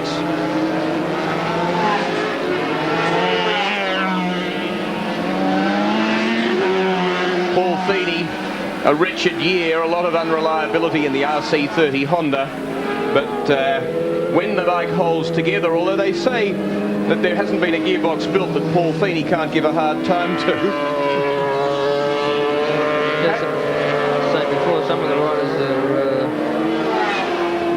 hard on the machinery, and Michael Doohan and Dowson seem to be quite easy on machinery, but Fenton's got a bit of a reputation of busting things. How do you give a hard time to a gearbox? Because there's nothing sweeter in terms of changing cogs than a motorcycle change, is there? Yeah, well, some people don't like using the clutch when they change gears, and it will slip through quite easily, but it doesn't do the gearbox and the fork selectors a lot of good. But if you do it the right timing with the right revs, it doesn't hurt it at all. But it's very hard to do that in racing situations,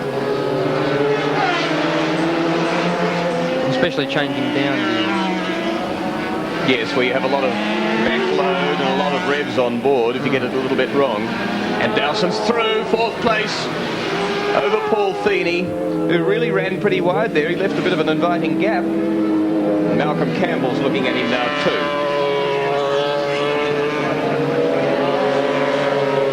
Lap 7, Doohan's completed it. So too's Phyllis. Around the back of the pits, coming down now onto the straight. Scoglia's gone by in 3rd place. And here they come now. Dowson, 4th. Campbell looking for 5th place and looking for bike number 5. Paul Feeney got him through the apex. That's a top gear corner, Greg Hansford? Well, I'm not sure. Oops, he's off. Oh, hang on to it. He's not going to stop. It is. I think something went wrong with that bike. He had the back wheel locked up there going down into the braking area. And in fact, of course, Paul Feeney's been the chief instructor here at Lakeside Raceway, and a remarkable development. The racing school that's been going on here with some 30 Japanese over here, paying $12,000 each. And there you can see the race team that he's doing it for from Japan, and there's been a $300,000 building put up, 2-story, lecture rooms and so on. They've had a month in Australia, and the pupils now, from doing 1 minute 20-second laps when they first arrived here, 3 of them are under Michael Dowson's 250 lap record.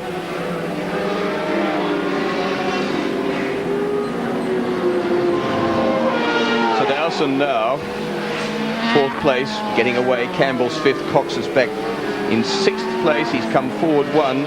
Tony Armstrong's gone back to 7th. Can this man, Michael Dowson, get up and chase Robbie Scollier, who retired from the first heat? Michael Dowson, what do you think, Greg Hansford? Under some threat, perhaps, to lose his place in the Marlborough team? Yeah, quite possible. A little bit of, Michael's on a bit of a downer at the moment. He hasn't had a good run. I think if he had picked up a good result, the race in Japan a couple of weeks ago would have made an awful difference to him here today. He would have been a lot happier. He's just a bit down, and when that happens, you just got to get through that period and get back out and back up there again. Very hard, because not many people, including your opposition riders or teams, likely to counsel you and try and pull you out of it. No, not much help in that. He's had really bad luck too in testing earlier this year, where he had a bike trying to toss him off because it was badly set up. The Japanese brought it to Australia in a way that the local team thought they'd found their way around. He gets to Warren Park, it tries to high side him. He stayed on it but broke a wrist and broke a skateboard, which takes a long time to repair. Yeah. I guess the worst thing about the motorcycle sport is that when you say you compare it to tennis and you have a bad day and you make a lot of mistakes, well, you just lose and you go back into the dressing room and you have a drink. But if you make too many mistakes on a motorcycle, well, you can sometimes get hurt. Yeah, they tend to linger a little bit longer. And now, as Michael Doohan has completed 10 laps, he is 7.8 seconds in the lead to Rob Phillips, 4.7 seconds further back to Scollier, and not very far behind Scollier as the race leader goes out of sight, comes back in again around the top section of circuit, still pounding hard. He really is racing himself now, isn't he? Yeah, well, no one else did a race, but I was just about to say that Michael Doohan really looks a lot like Eddie Lawson sitting on the motorcycle. Yeah, he does actually, doesn't he? Very similar style. Yeah. You did some riding with Eddie Lawson, the new world champion, the not new to being world champion. This is his third time, but he is the 500 champion this year. He was your number 2 rider at Suzuka in the 8-hour way back when, 79? No, 1980 we raced there together, and we did quite a lot of races together, especially in America and in Japan. But no, we got on well together, and the best thing about our team was that we were both doing the exact lap times, which no other teams were. You know, you had a rider doing a quick one and one doing a slow one. We had a pretty good advantage in that way. We know there's a lot of needle between Wayne Gardner and Eddie Lawson. How did you find Eddie Lawson? Because he is a very quiet guy, hard to get to know. Yes, he is quiet, but... and that's Paul Feeney coming back to the pits. Eddie's just a normal sort of a human being who likes to go motor racing and having a bit of fun in his own way. He's very quiet. He doesn't really mix a lot with the other riders. But no, you're right, Wayne and Eddie have never really got on, and I don't think they ever will. But that's no big problem. Is that just their competitiveness? I think Wayne stirred a lot of people up when he went to Europe, and Eddie was the world championship and world title holder, and Wayne went over there to try and take that away from him, and just the natural reactions on both riders. Lots of aggression. What do you think about Graham Crosby going back allegedly to the World Superbike Championship next year, the full series? He must be running out of money. What a shame that Crosby never won a Grand Prix. I mean, if there was any justice in the natural ability of somebody, surely he would have. He certainly got close a lot of times. Yeah, he did this. Pole position plenty of times. He is doing though, very busy.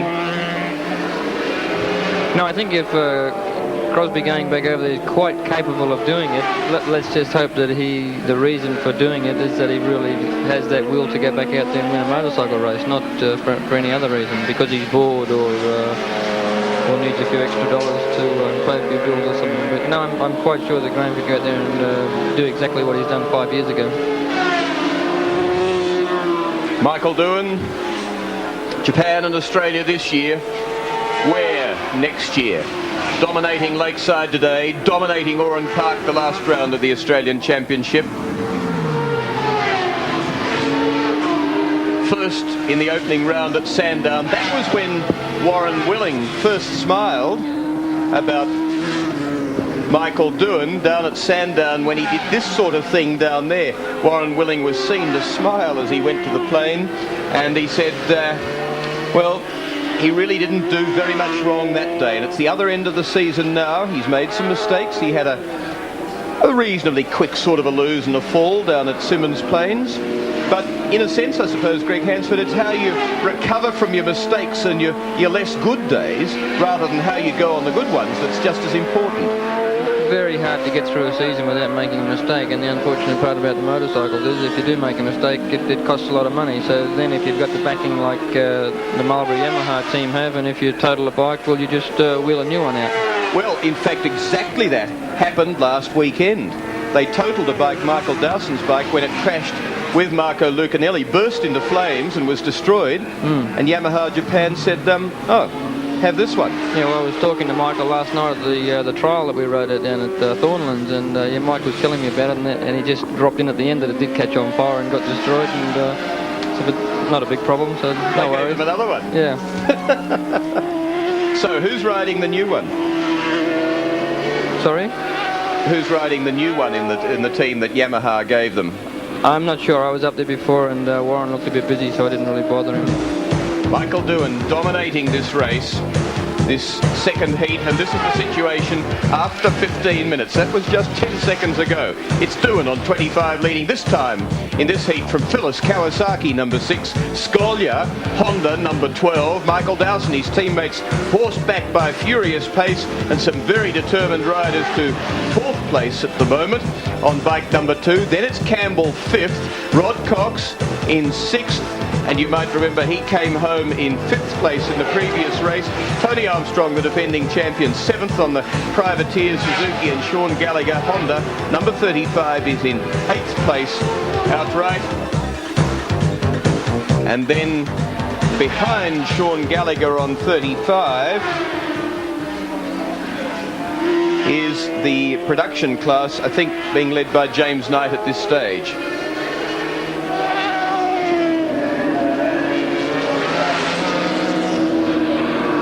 So up to the top of the circuit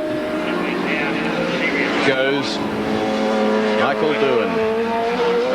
And he's got the bike sliding nicely there, and then he hauls it back into line, Greg Hansford. Yeah, he has not really done anything different since the start of the first race, Will. And down in the pits, basking in sunlight, John Smales. And Paul Feeney's the man, however, who was just enjoying the ice cream, Will. And there were a lot of worried-looking Japanese gentlemen from the racing school when Paul Feeney didn't come round a couple of laps ago. Paul, what happened? In the first heat, John, the bike kept running up 105, 110 degrees and just boiling its head off. As soon as it did that, it'd start to tighten up, so I'd back it off and slowed the revs down to about 10,000 revs. It had cooled down. That race, I just kept revving it as it got slower, and eventually it ceased at the end of the straight. Well, Paul, your fan club across the road there at the pit counter was awfully worried. Yeah, so was I actually, John. I went to turn it in at the end of the straight into the carousel, and it just like solid fired me straight into the grass. I actually hit the tyres, but unfortunately stayed on the bike. Well, Paul, here's looking forward to seeing you in the Swan Series in a couple of months' time. I don't know, John, after this year, I'm not sure I'll be anywhere in a couple of months' time. Hasn't been great for you, has it? It hasn't been good at all, no. What about the race school, Paul? How's that going for you? Well, if the racing was going as well as the race school, I'd be laughing. It went off excellent. Finishes up on Tuesday, and it's been great. Chance of more for you? Yeah, for sure. Excellent. Paul Feeney, thanks very much. And that was a flash of the production bike class, Wayne Clark. And a busy, hot little class that is too. In the first heat here today, it was James Knight from Russell Woods from Clark. So in that point score system, they have 2017-15 to be added together to determine their placings overall in the day, as we see Michael Dowson close to Rob Scolyer. 12 being caught by 2, hauled in. 12's in third place at the moment. Michael Dowson after him, been tagging him for a little while now. Malcolm Campbell's in behind them. Rod Cox, James Knight on 16 and Tony Armstrong on 1.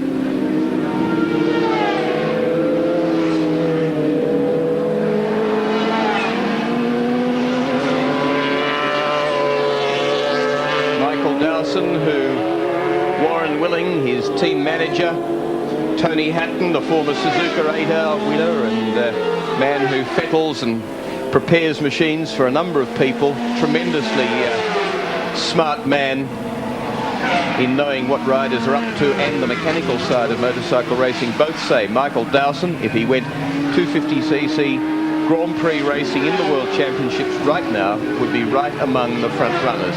His riding style suited to it, and he says thank you, but no thanks. I want to ride a 500, and I reckon I can ride a 500. And he is desperately trying to prove it. And he must have had heartbreak and aching quite a number of times this year, but he's got a pile of guts, and he's still chasing that goal. He's still as fired up to win motorbike races, and he's still as game to stick his neck out and to be chasing his ambition of getting to the World Championships on the fastest Grand Prix bike of all, the 500cc V4s that Wayne Gardner and Eddie Lawson and Wayne Rainey and Randy Mamola and all those other guys race and so enthrall us with throughout the season in the live telecast. And of course the next live telecast in that, the final one this year, the 15th round, SBS from 2:15 a.m. early Sunday morning, September 18. Tune your television set to SBS, because there you will see the 250 Grand Prix followed in a continuous broadcast by the 500. It's the final round of the World Championships. We know Lawson can't be beaten, but what does it matter? The racing, every race is sensational, fast, spectacular and competitive. And in the 250 class, there is a championship to be decided, and we will show it to you.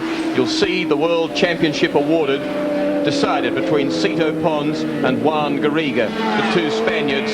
Garriga, interesting, a number of 500cc class runners or teams might bring him up to the 500 class next year, and Dominique Saron may come the same way.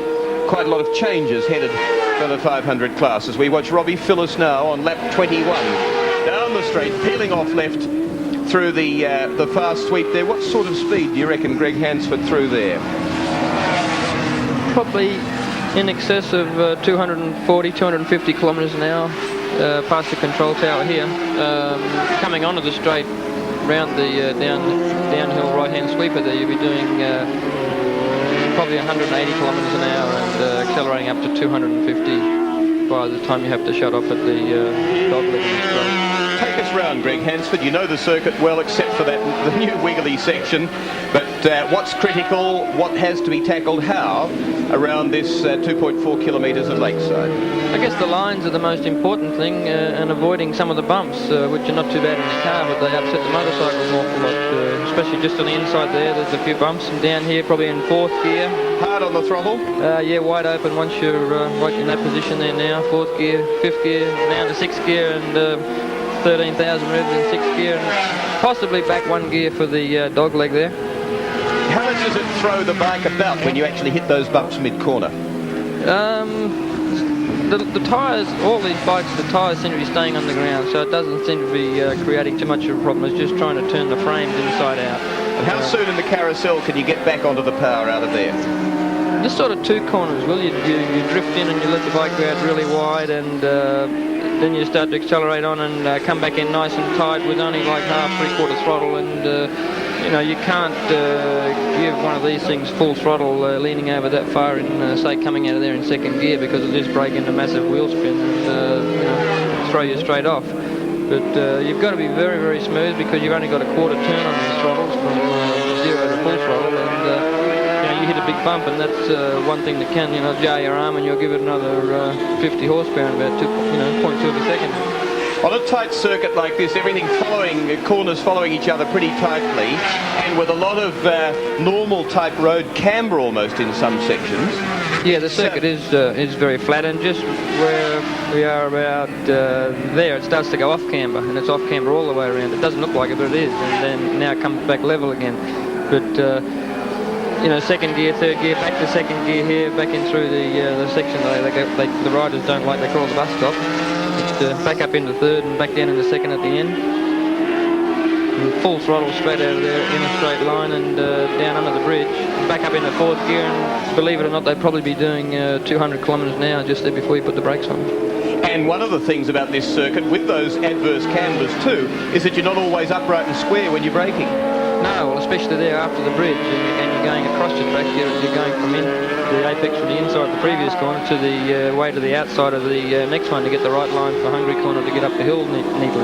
John Richards being eaten up by them there. This battle between Rob Scolyer on 12 and you see Michael Dowson just in front of him there on bike 2. He's in 3rd place. Scolyer's 4th. Yamaha, Honda.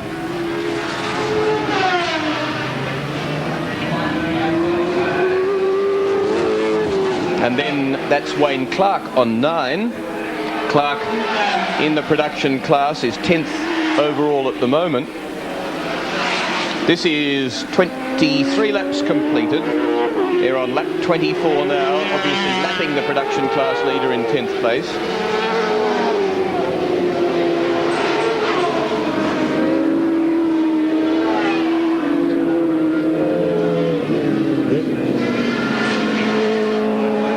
People off there in the distance, back towards the pit area at Lakeside, as now they come rocketing down onto the straight. 4th place Scolyer, and they're not very far behind Phyllis. Tony Armstrong's mingled in with them as well, but it's Michael Dowson, 2.35 seconds behind Phyllis. And one of the nice things that Dowson could do for Michael Doohan, his teammate, and for Warren Willing, the Marlboro Yamaha dealer team leader, would be to haul Phyllis in. Look at the gap. Getting away from Scolyer. Yes, to haul Phyllis in, put him back a place, and if he, in so doing, encouraged or brought Scolyer up to an attacking position, or Malcolm Campbell too, then Phyllis could be under some sort of a problem. He has 15 points from 3rd place in the first heat, so he can drop another couple of places in this one. He really only needs to guarantee himself a place in the top 4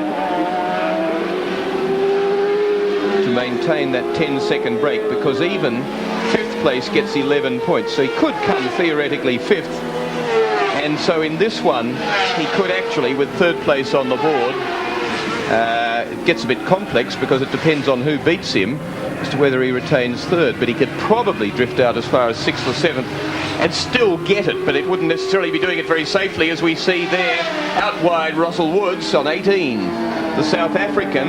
He's a pretty fit guy, Greg Hansford, but he's had his exciting moments, as he had at Oran Park in the opening lap down there. Yeah, I guess it doesn't really matter if you are big, strong and fit like that. You can still make a mistake and get off the racetrack, but it does help when you're off the racetrack, going through the bumps and the canals or whatever might be on the side of the track, to get back on it again. Racing now 26 minutes 50 seconds. Michael Doohan has completed 26 laps, and Michael Dowson is getting closer, I think, to Rob Phillips, or is he? Let's get a watch on it. It's 2.09, 0.2 of a second to the advantage of Dowson chasing Phillips, bringing Scolyer with him, he hopes. And so to look through the situation, 26 laps completed after some 27.5 minutes of racing. Doohan from Phillips being caught by Dowson, followed by Scolyer, Malcolm Campbell, then on 40 Rod Cox. And that's a lap down then. Cox is now in front of Malcolm Campbell. It's a lap down then to James Knight, leading the production class on 16, 7th outright Wayne Clark, 8th outright, 2nd production class 9. Tony Armstrong 9th, the defending champion, who's started off the year with an old bike and been waiting to get a new one and seems to have run the season fairly uninspired. You haven't really seen much Tiger from Tony. Of course, he won it last year by just 1 point from poor old Malcolm Campbell, who didn't start in the first round at Calder.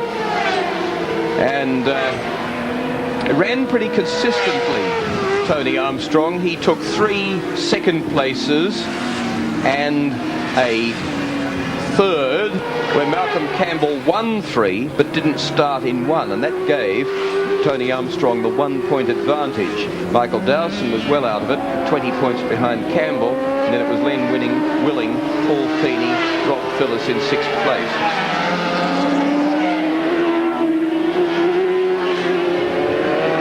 Scolyer doing a good job here, not so very far behind Michael Dowson. So as Doohan goes across the line, and he's crouched down and he's trying just as hard, as neat and precise and as economical as he's been on any previous lap, despite his very handy margin, as he starts lap 29. Phillips now has Michael Dowson 1 3/4 seconds behind him, and Scolyer 2.6 seconds further back. So 1 3/4 seconds separate. Phillips 2nd place from Dowson 3rd. Scolyer 2.6 back in 4th. Then it's Rod Cox, Malcolm Campbell 40 and 3. Michael's very, very fast down through this section here. We'll watch him come out there. Michael Dowson 4th place. 3rd place, looking for Phillips. Quick down through here. Gets the bike loose, but doesn't mind it moving around. And as they're doing that section of circuit, diametrically opposite to them is Michael Doohan, completing another lap, lap 29, starting on 30, after half an hour of racing, and in command. And Phillips is more than 20 seconds, and that's 68 is Peter Salmon, VFR 750 Honda, and 13th place. So bad luck for him. Nice to see him up though, and not much interest in further proceedings, and very easy to be in that situation. Wishes he was at home. Wishes he'd stayed home. Look at this, 2nd place Phillips, 3rd place Dowson. Fairly obvious that it's likely to reverse pretty soon. Dowson stays back, looking for the classic line, and gets it, while Phillips had to change line, go inside, and Dowson ranges up pretty close to the Kawasaki. Not time yet to attack, but won't be long.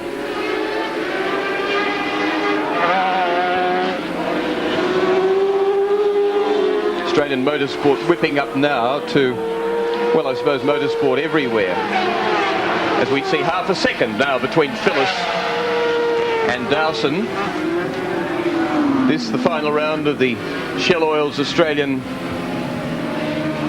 Motorcycle Championships over at Silverstone. Let's give a recount of how they will start after this summary of our situation in the endurance race.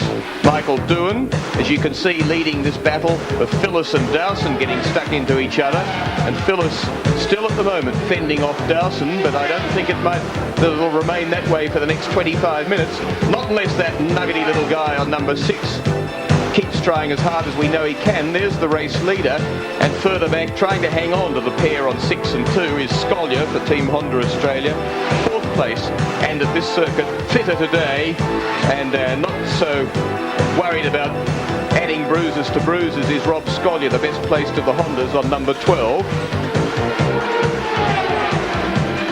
In 5th place is Rod Cox on 40, ahead of Scollier's Team Honda Australia team leader, number 3, Malcolm Campbell. James Knight leads the production class then and is in 7th outright, ahead of Wayne Clark, 2nd in that class, and in 8th place on bike number 9, Yamaha FZR 1000. And battling with Tony Armstrong, the defending champion, who's trying to get back at him and to take 8th place from Wayne Clark as they go out now on lap 32, and they on lap 31, because Doohan's a lap ahead of people back behind 6th place. 7th back are a lap down.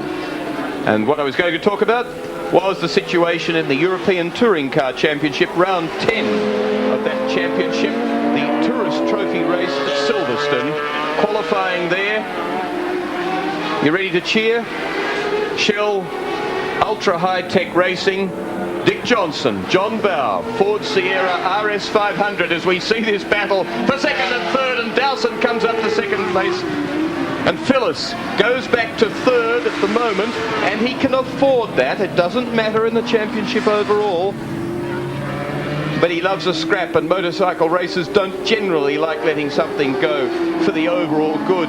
And for the long distance viewpoint, they want to scrap it out for honour and glory here and now in this particular race. So while that's happening, watch that and enjoy it. And here the Dick Johnson, John Bowe in their Shell Ford Sierra Cosworth Turbo have taken pole position at Silverstone, a time of 1:35.49, averaging 180.1 kilometres an hour, just 0.02 of a second faster than last year's pole position time. The next 7 cars on the grid behind them are Ford Sierra Cosworth Turbos. Steve Soper, Pierre Duodoni, who were 0.4 of a second slower, 1:35.89. Then it was Klaus Ludwig and Klaus Niedzwitz, and their time was 1:36 exactly, so 0.11 of a second. Then it was Andy Rouse, 4th fastest at 1:36.09. So it was only 0.09 of a second there, as we see Phyllis trying to stay with Dowson and to stick with him. 5th place, Armin Hahn and Harold Gross, and their time was 1:36.17. Then it was Brancatelli and Schneider, 1:37.16. So it was nearly a second, all but 100th of a second. Second all but 100th. Then Bristow and Gravitt, 37.32. Edwards and Palmer, 37.51. Walkinshaw and Allen, Jeff Allen and Walkinshaw will be at Sandown next weekend for our major touring car race there, the last one before Bathurst. And that is being televised too. And that's 37.78. Wynne Percy, Alan Grice, 10th fastest. Nissan Skyline, 37.78. And then it's Good and Newman in Ford Sierra, and Marnie and Hales in Ford Sierra making up the top 12. So the only 2 non-Ford Sierras in the top 12 were the Walkinshaw Allen Holden Commodore and the Wynne Percy Alan Grice Nissan Skyline. Greg Hansford, you looked across at those times and reckoned that pretty good for a non-turbo car to be placed that well in qualifying. Yeah, well, with the turbocharged Sierra engine, you can adjust the boost to whatever you want, and in qualifying you go about 2.5 seconds faster than you have in your race time, so the Commodores haven't got that advantage, so you'll probably find that the Commodores will run really well during the race. I don't know whether they'll be able to stay with the series, but they won't be too far behind them. So as Michael Dowson and Rob Phillips slice their way through the field past then Andy Roberts, the Yamaha Pitman's rider, and now past Chris Harmon, the racing medico from Canberra. It's a little while before that race gets underway in Britain, but a really quick circuit, and Dick Johnson says, Greg Hansford, he's pretty brave in a straight line. He loves high-speed stuff. He loved the big, long straight at Bathurst. Doesn't like the alteration now. No, I don't think a lot of people do, but anyway, that's enough about that. But the Silverstone circuit is very, very fast. Remembering they're riding the 250, a long way around the circuit is in top gear, and most of the corners are 4th, 5th and top gear. Very, very fast circuit. And averaging on a 250, I think 185 kilometres an hour on a 250. And yes, so you're going faster than that, than the touring cars? Yeah, 5 seconds. I think they're doing a 1 minute 30 second lap time now, and the touring cars are doing 1:35, so 5 seconds faster on a 250. We will pay them no further attention. So Phyllis after Dowson, and a heady rider who was so critical of his own error in Adelaide when he stepped off fairly high speed, a bit an area where, as we see James Knight, where we could have seen Rob Phillips get into a lot of trouble there as he braked for the bowl after that series of left and rights, Greg Hansford. But yeah, it's an off-camber, very, very delicate part of the course there, and a lot of people have got into trouble there. And I remember Lenny Attlee there years ago went right over the fence that separates the main straight from that part of the circuit, which wasn't very nice. John Smith tried to do that in a single-seater car too, and it was even less comfortable. 36 there, Salvatore Ragos being rounded up by James Knight on 16.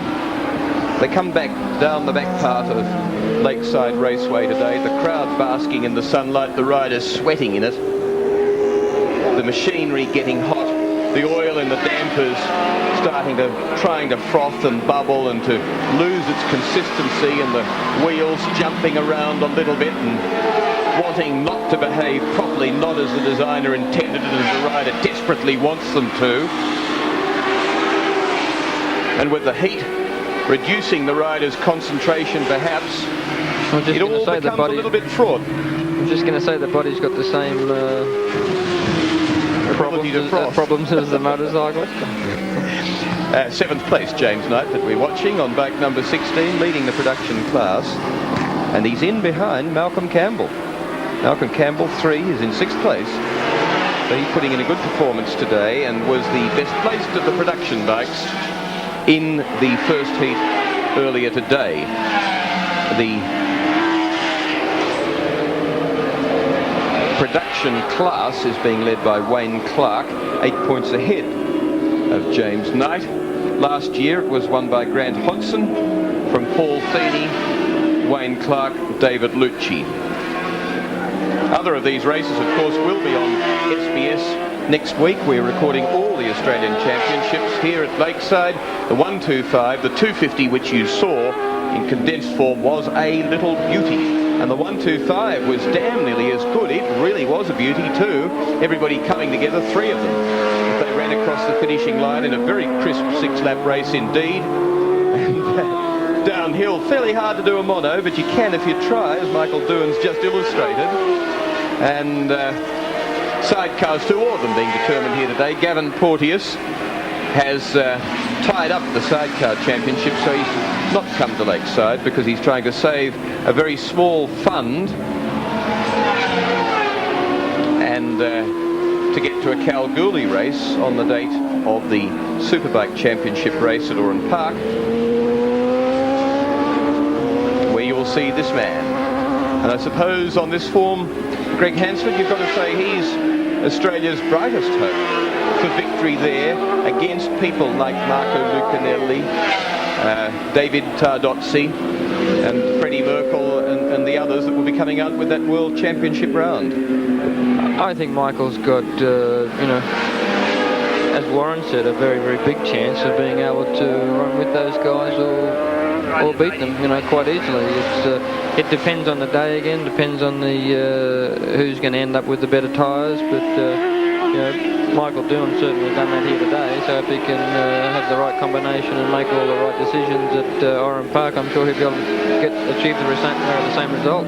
40 laps have been completed by Michael Doohan. Second place round the top end of the circuit. To give you some idea of his margin, is Michael Dowson, his teammate. Then it's Rob Phillips in 6.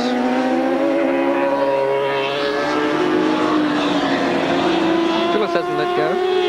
He has not indeed. Challenging down the outside. Loves it. Comes round now to complete lap 40. Hasn't quite claimed back second place, but no way he wants to inherit a championship too easily, as slotting in front of them goes Nigel Taylor. People down at the Illawarra Champion Hotel, I imagine, around Kevin Fraser area down Wollongong Way, will be interested in the progress of Nigel Taylor on 85 Yamaha 750. Kevin Fraser, that old guy that used to ride dirt bikes. You'll have to deal with him on that matter. And that knew something about Wayne Gardner in his early days. As we go down again to the sunburnt, almost black John Smales. Thank you, Will Hagan. And for the last couple of laps, Malcolm Campbell has been making the oddest signals as he's gone past the pits. He's been gesticulating in big windmill circles like that. Mick Smith, what's he been saying? He's saying he's very tired and he's had enough, John. I think he wants to come in here with us. He's begging you, I think, isn't he? He certainly is. What are you going to do? I'll make him earn his money, make him stay there. Mick Smith, thanks very much indeed. That's a team manager for you. Masochism all the way. Back to you, Will. Sympathetic to the end. Thank you, Andrew Peacock. Oh, sorry, John Smales. Malcolm Campbell out doing as he's told. It's nice to see too. And he does earn his money, you've got to say. Malcolm Campbell has paid for everything he's ever got out of bike racing and of Team Honda Australia, to whom he has been a very loyal employee, and to whom he's given plenty. He's paid for it in bruises and skin gone, and never stopped working for them, never stopped giving everything he can. Tony Armstrong now onto him and hammering him. It's Honda versus Suzuki. Tony kept thinking his bike was going to be able to go past him, but it's a lap down, and yet 9th place Armstrong, 6th place Campbell, but a lap separates the two, and Armstrong is giving him a fairly hard time at this moment. Campbell starting to... He was more economical as he entered there, wasn't he? Armstrong ran just a little bit wide. It was where you couldn't run the classic exit. Yeah, much tighter, and you can do that on every corner. At the end of one lap, you're a second and a half in front of the other guy. It's a fairly tricky part of the circuit, that little new bit, because you come in there and you're off the old part of the circuit, and you turn left. It makes it probably 2.5–3 degrees off camber, which is not real good for braking all the way into the corner, which you do. Yes, so a lot of people don't realise that you're really trying to modulate your brakes as you rush up to corners on motorbikes. You brake almost up to the apex, don't you? Right in, Will, yes. Depending on what the exit of the corner is, how it's set up, you can come in much too fast and be braking really where you shouldn't be and drifting all the way. This is a good battle, and there's another absolute beauty on. This is the situation with exactly 45 minutes of racing completed, 10 minutes remaining. It's Michael Doohan, and I hesitate to say whether it's Dowson or Phillips in second place, because you ought to see the battle that's on between those two at the moment. They went down the straight, shoulder to shoulder, handlebar to handlebar, as Michael Doohan comes by now and completes lap 44 in 45 minutes and 24 seconds. Rob Phillips battling with Dowson, so second or third, depending how they're going at this very instant. And at the moment it is in fact Dowson from Phyllis, and then Rob Scolyer in 4th place, Team Honda Australia on 12. It's a lap down then to Rod Cox on 40, Malcolm Campbell on 3. Busy as you saw just a little while ago, as you see the race leader there coming round a lap, Andy Roberts, the South Australian from Yamaha Pitmans. James Knight leading the production class on 16 from Russell Wood, 18. And in behind him is Tony Armstrong and Wayne Clark, numbers 1 and 9. And in 11th place is number 69, John Richards. So there's that battle, second and third place. Dowson just getting a break through there, John Richards. And 69 breaking them up and holding Phyllis back for a moment. That'll catapult him forward as he looks back and snarls. And Robbie Phyllis can snarl well, actually. He looks good when he's snarling. Especially when he's got a full face helmet on. Oh, he's a funny bloke. He's a great character. It's a bit like our touring car racing, this superbike stuff. We're seeing a lot of young lions come in the Grand Prix classes. But we've got some senior guys running pretty well, haven't we, in the superbikes? Yeah, we sure have. I was just going to say, I was standing on the side of the grid in the first race of the day when Robbie was on the very outside of the circuit, and someone asked him who was supposed to be in pole position, and he said, well, where is it? And they said it's wherever you want to be, and they said, well, where do you want to go? And he said, right in the middle. So he was screaming and shouting down there, upsetting the whole lot of them.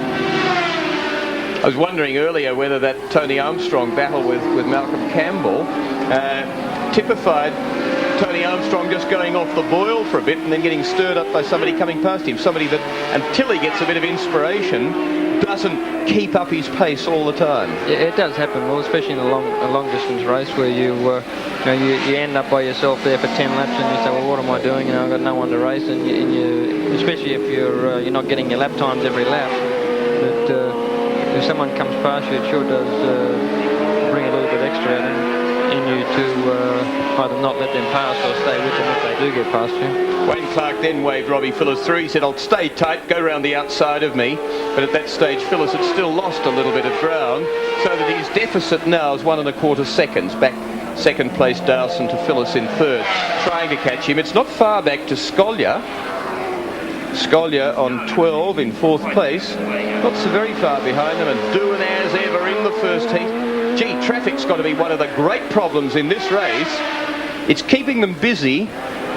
Almost in every corner and every lap, isn't it? And often running into clumps of 3 or 4 or 5. Yeah, Michael, he complained a bit about after the last race about the traffic, but he's not having that much of a hard time because he's going so much faster than these guys. If you're going around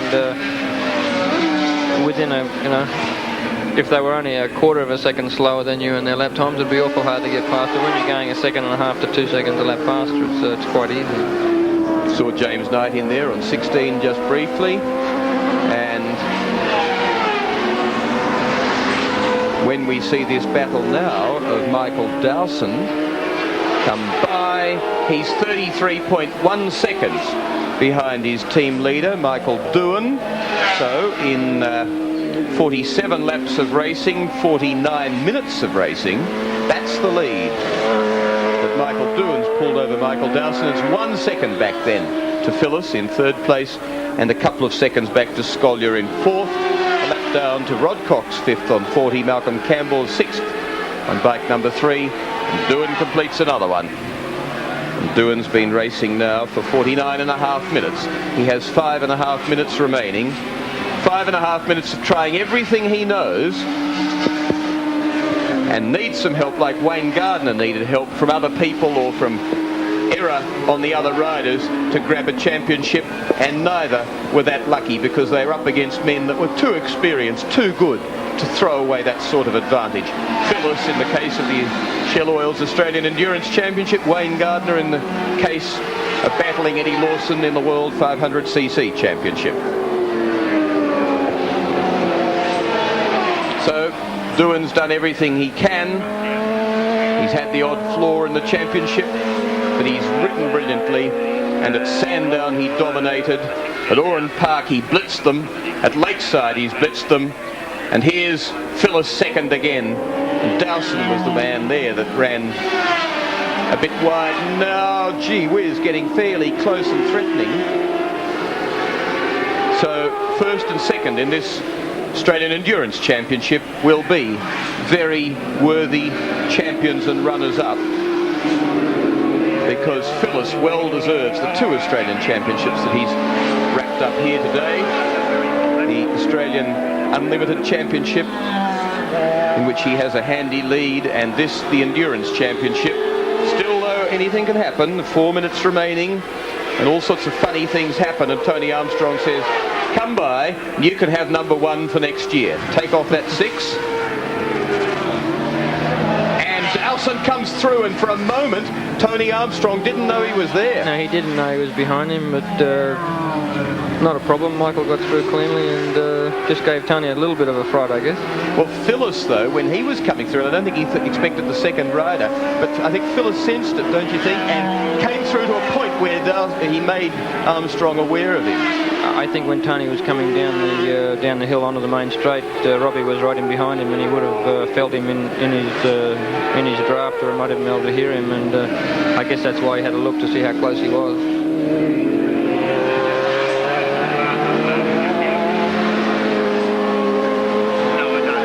Talking of the Holden Commodores running very well in our races at the tight stop-go Sandown type circuit as it now is, the 5-litre V8 with nice crisp fuel metering from the fuel injection really should jump out of the corners superbly well, and at Bathurst, with the aerodynamics that it has, it should run very, very fast down the straight and gallop up the hills. How do you see it, Greg Hansford, against the so far conquering Ford Sierra Cosworth? Yeah, at Sandown it's definitely a difficult circuit to drive as far as driver fatigue, especially in the 500-kilometre race that's there next weekend.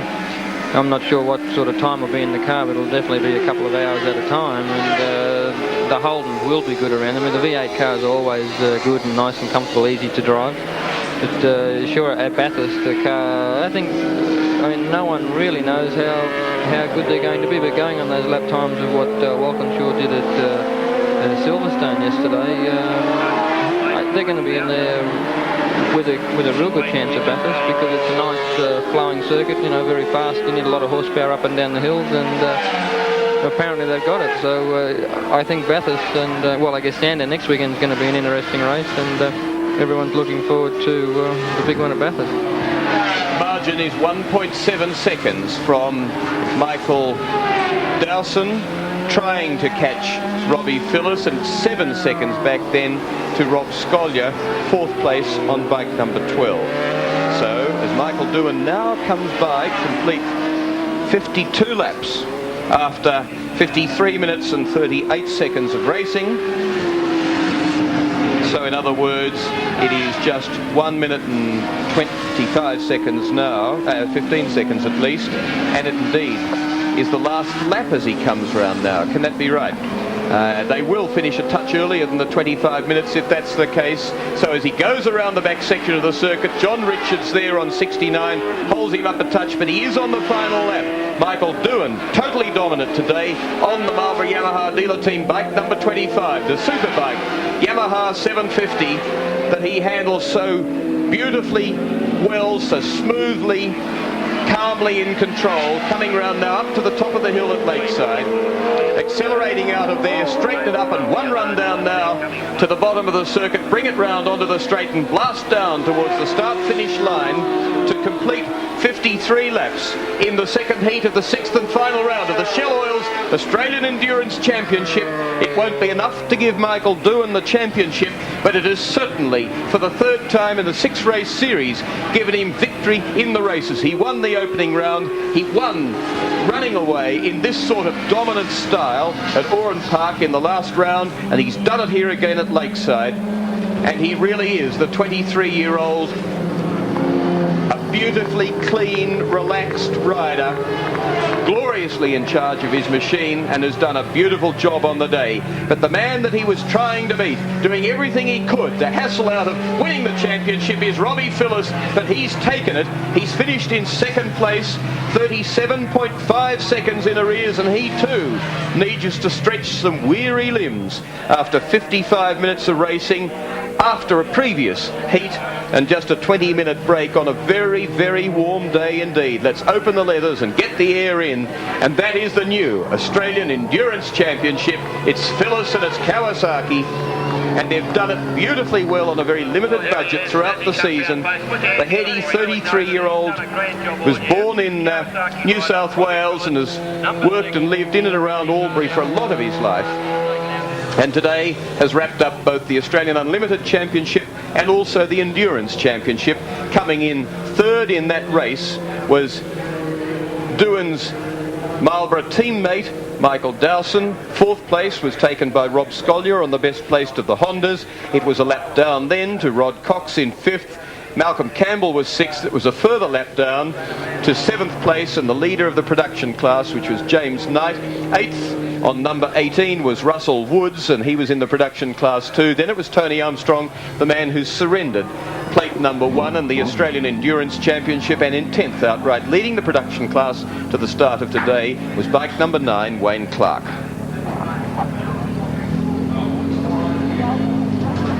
So Michael Doohan really has done it beautifully and is learning the other aspect of being a successful motorcycle racer. That is, that you've got to learn all about lots of public speaking and handling interviews. We'll be back very shortly to hear from the man who tried so hard but didn't quite win the Australian Endurance Championship at Lakeside is Mick Doohan with a perfect score, 2 out of 2. And to present you with your trophy, Mick, is Stuart Barker, the Lubricants Marketing Manager for Shell Oils Australia. Well done. Congratulations on this heat, and that you did it very well. Yeah, thanks. Mick, you won the series, you won the race rather, but you just couldn't win the series. You tried hard. No, I was pretty sure I wasn't going to beat Rob, you know. It's very unlikely for him to crash, so I was just trying hard, you know, try and pick up a few more points so the point difference isn't so big, you know. It worked out good. Fantastic. Mick, with the question we all want to know is, what are you going to be doing in 1989? I'm not real sure, actually. I'm not really sure, actually. Probably riding with the Marlborough Yamaha dealer team. I've got no idea at the moment, you know. I'm just quite happy with doing what I'm doing, but if I get offers, I'll consider them, no problem. Mick Doohan, very best of luck in 1989. The winner of the Shell Oils Australian Endurance Championship in the production class was James Knight. James, again, like Mick, you won the day, but you couldn't win the series.